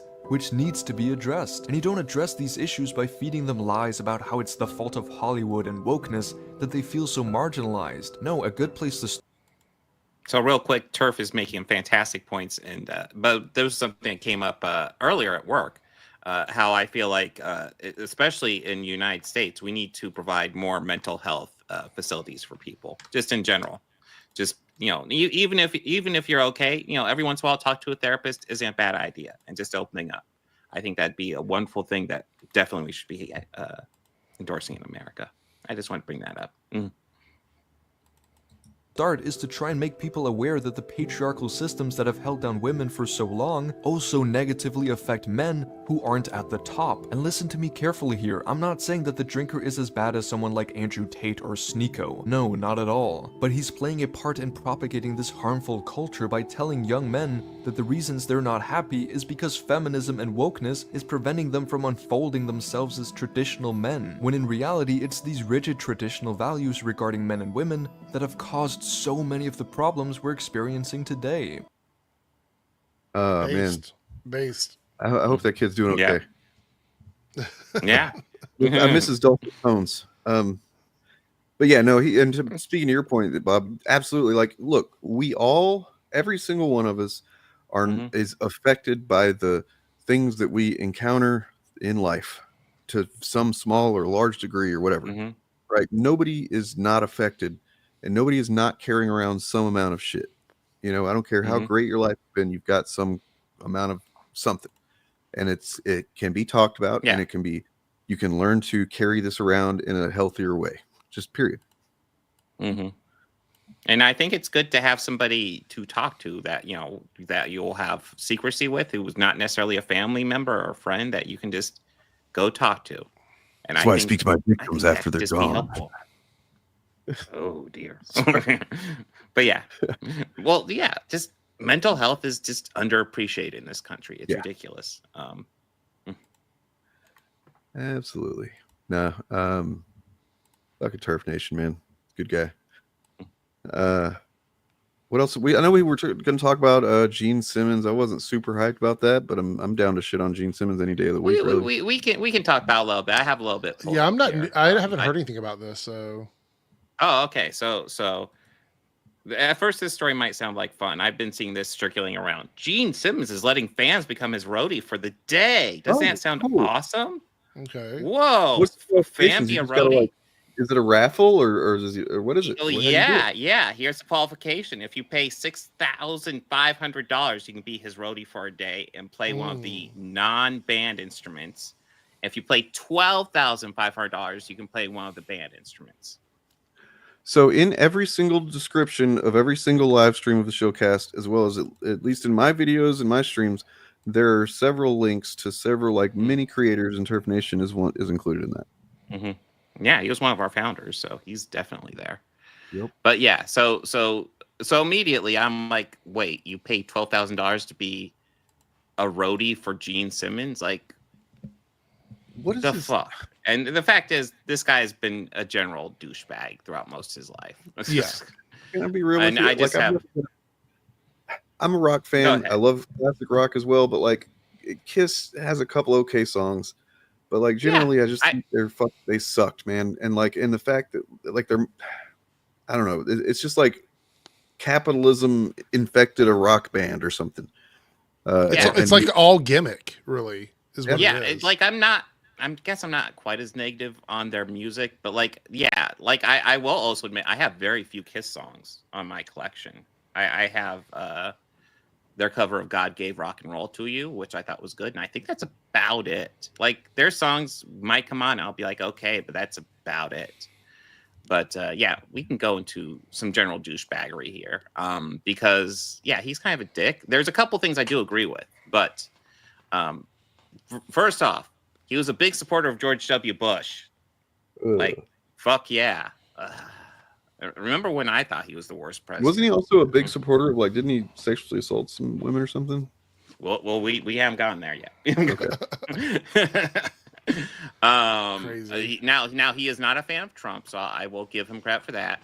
And then he did say in 2021 that people who refuse to get COVID vaccine are enemy and called them evil. So okay, I'll give him. Broken clock's right twice a day. I'll give him that. He's from Israel, so he's a huge supporter of Israel. So we can probably guess where his stances are. He is extremely Islamophobic. He considers it a vile culture.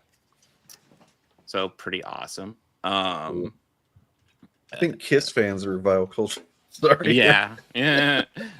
So here's where his douchebaggery really became known to me during the whole file sharing controversy. where you had some artists saying like, "Oh my God, they're tearing us down." He was one of the guys saying file sharing is destroying rock music, and he says file sharing destroyed rock and roll. That's what killed Him and it. Lars, huh? Okay. Yeah, and it's like, dude, like so many artists are talking about how they get nothing for the albums they sell, and you're complaining about, oh God, we're not making our millions of dollars off album sales. It's like, yeah. Yeah, It's Lars had sure. to downgrade from a Lexus to a BMW to go check his mail at the end of the driveway. You know. Oh fuck. He couldn't afford to put in a third kitchen. Is really tragic. He didn't even know if he'd be able to afford his gold played Shark Tank. The little things in life we have to sacrifice. Here is something he did that was extremely fucked up. So comments on suicide and depression. In July of 2014, Simmons made comments in an interview with Songfacts that encouraged those with depression to kill themselves. Jesus fucking Christ. Here's the quote. I never understand because I always call them on their bluff. I'm the guy who says jump. When there's a guy on top of a building who says, that's it, I can't take it anymore, I'm going to jump. Are you kidding? Why are you announcing it? Shut the fuck up. Have some dignity and jump. You've got a crowd.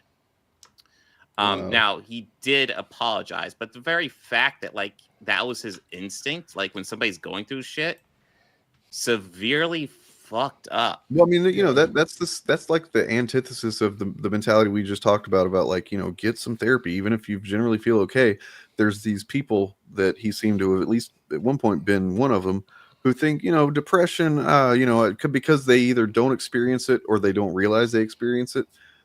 They just kind of don't think it's real. You know what I mean? I think a lot of them have underlying mental issues themselves, and they don't like other people being aware of their own mental issues. You know what I mean? Narcissism, probably with him. Yeah. So in November of 2017, Simmons made an appearance on Fox and Friends to promote a new book, but shortly afterwards he burst into a staff meeting, uninvited, unbuttoning his shirt and telling jokes. The next day, November 17th, Fox News announced that Simmons was banned for life from their he got banned from Fox News. Wow. Jesus Christ. And then we get the sexual assault allegations. He is settled out of court in a lawsuit with an unnamed radio personality who accused him of touching her inappropriately. The woman claimed that Simmons touched her and turned standard interview questions into sexual innuendos. Despite the settlement, Simmons denied the allegations. In 2019, Ace Frehley, who played together with Simmons for years in Kiss, stated that Simmons had groped his wife, calling Simmons an asshole and a sex addict. So yeah. I mean, you know, there's the tongue that he's infamous for, and he's always like licking his face and stuff, and I'm not surprised. Yeah. Oh, apparently he gave a humanitarian award. Oh, it was presented by Mel Gibson. So Mel Gibson gave Gene's. I don't even know the full details, but Jesus Christ. Mel Gibson, it's like Dahmer giving an award for, you know, like humanitarianism to like what, General Douchebag? What? In his acceptance speech, Simmons spoke of his own difficult childhood in Israel. Okay. Jesus Christ. And what, we're supposed to have empathy for that or something? Just jump off the building. Yeah. Wait, we're empathy? What? So we have empathy for Israelis, but, you know, not anybody else. Yeah, that makes sense. But yeah, I just want to go over general douchebaggery of Gene Simmons. I didn't want to spend too long on it, but I keep on seeing those stories about him like selling being a roadie, and I'm like, you know what? Fuck you. That's you know, if you're gonna do a roadie thing like that, like he obviously doesn't recognize the fact that it shouldn't be about him making money. It should be about him using his status to grant one musician, most likely, or at least a fan of his music, a fucking, you know, just like a lifetime memory and experience that you know, and you've made enough money in life off of these people that you should see that as like, oh, that's the least I can do for a fan now and then, right? Yeah. And limiting it so like essentially it has to be a rich fan as well. And it's like you can't just, you know, pick a fan. Like, yeah, it's ridiculous.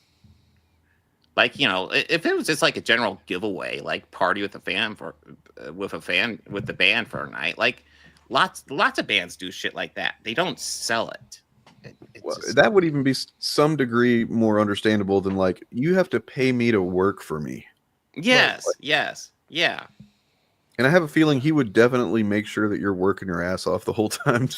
Oh no, that's one of the things. Actually, we going into this, it talks about how he actually they run very light. So they actually part of this is part of their solution for how they have such a skeleton crew, because they don't have enough crew to really run it. So this is part of their solution. This article goes over, and it's like, wow. So yeah, that's cheap. Like, it's just yes. Anyway, fuck Gene Simmons. I was surprised at how gross he looks now. I hadn't seen him in years, I guess. And I was looking for pictures for the thumbnail. Yeah, and I was like, whoa. Oh yeah, upsetting looking man. I'm sure that's his natural hair color. I'm sure it looks that jet black. I'm sure. Is he still married to Shannon Tweed? Are they still married? I don't know. I think they had an open relationship for a long time. I'm pretty sure they are not. Go play smaller venues like other elderly bands do. I can find that out very quickly. Or do like No, still married to her. Interesting. Wow. Wow. Like I'm a bassist. I was a semi-professional bassist for some years and stuff. So like, I always judge a bassist, and my judgment on Gene Simmons is that he has one good bass line, and that's Detroit Rock City. Just the part where it goes no, boom, boom, boom. That's it. It's the only one.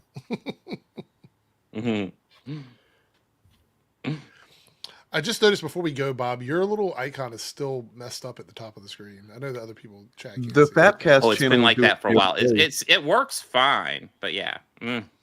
Mine goes like that sometimes. I don't know how to address it. I don't know what the hell it's about. StreamYard's giving us these fucking because StreamYard features is we don't glitchy. want or you know how to use, and they can't fix that shit. Come on.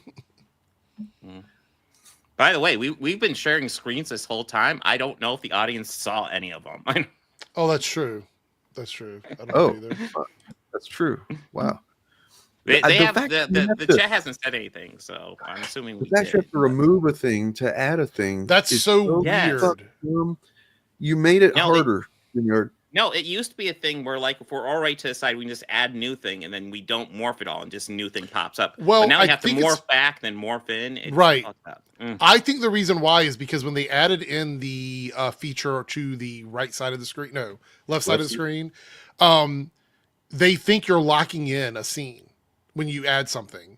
So you can move from scene to scene. So, for example, if we had all the videos ready to go, and we just had them on the screen.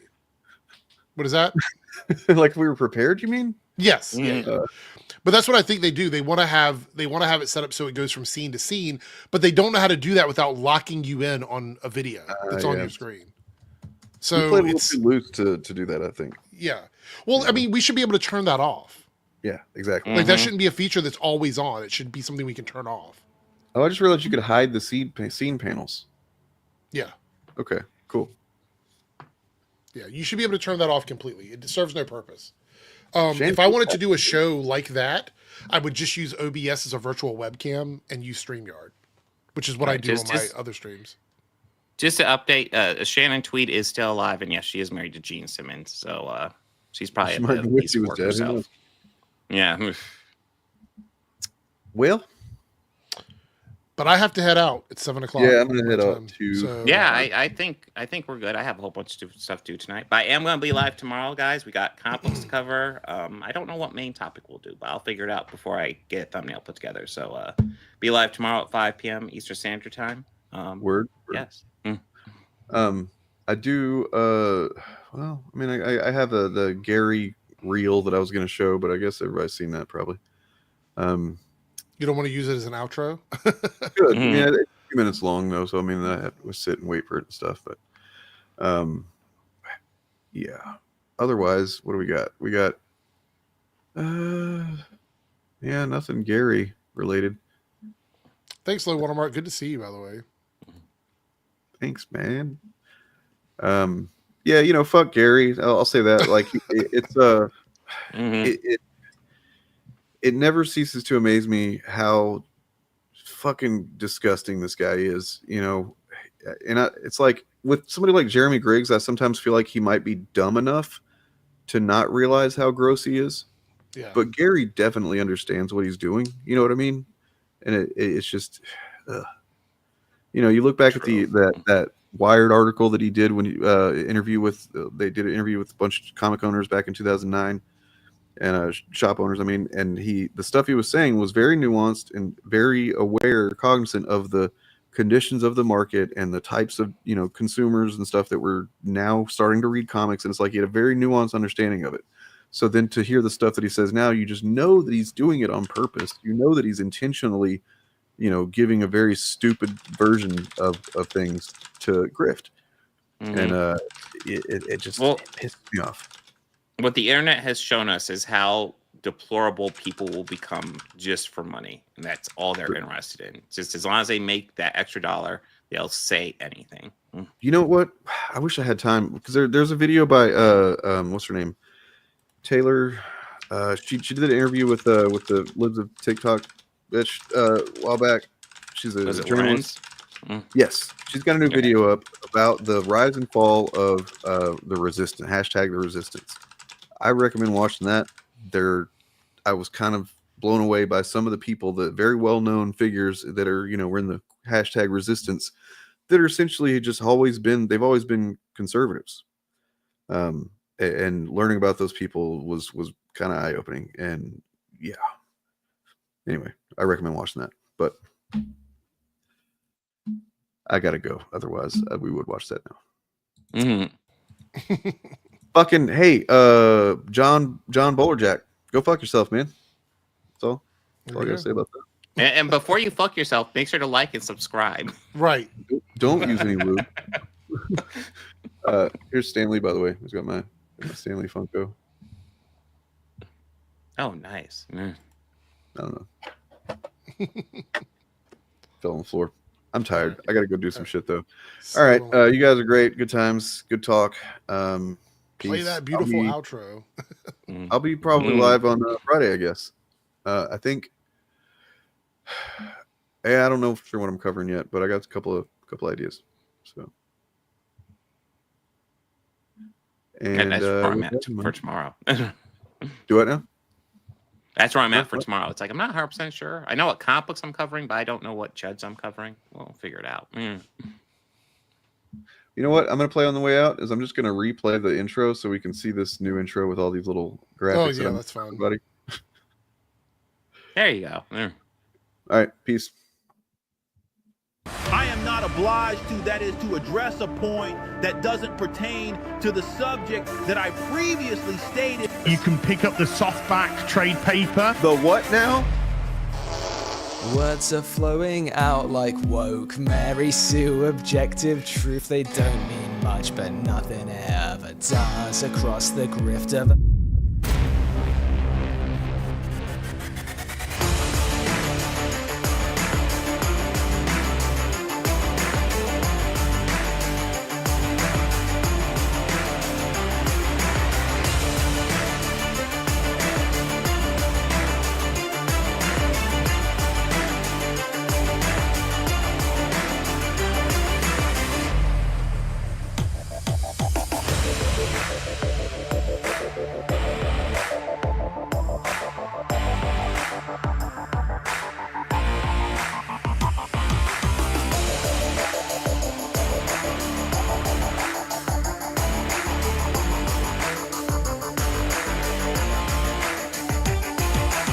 Bring organized chaos on.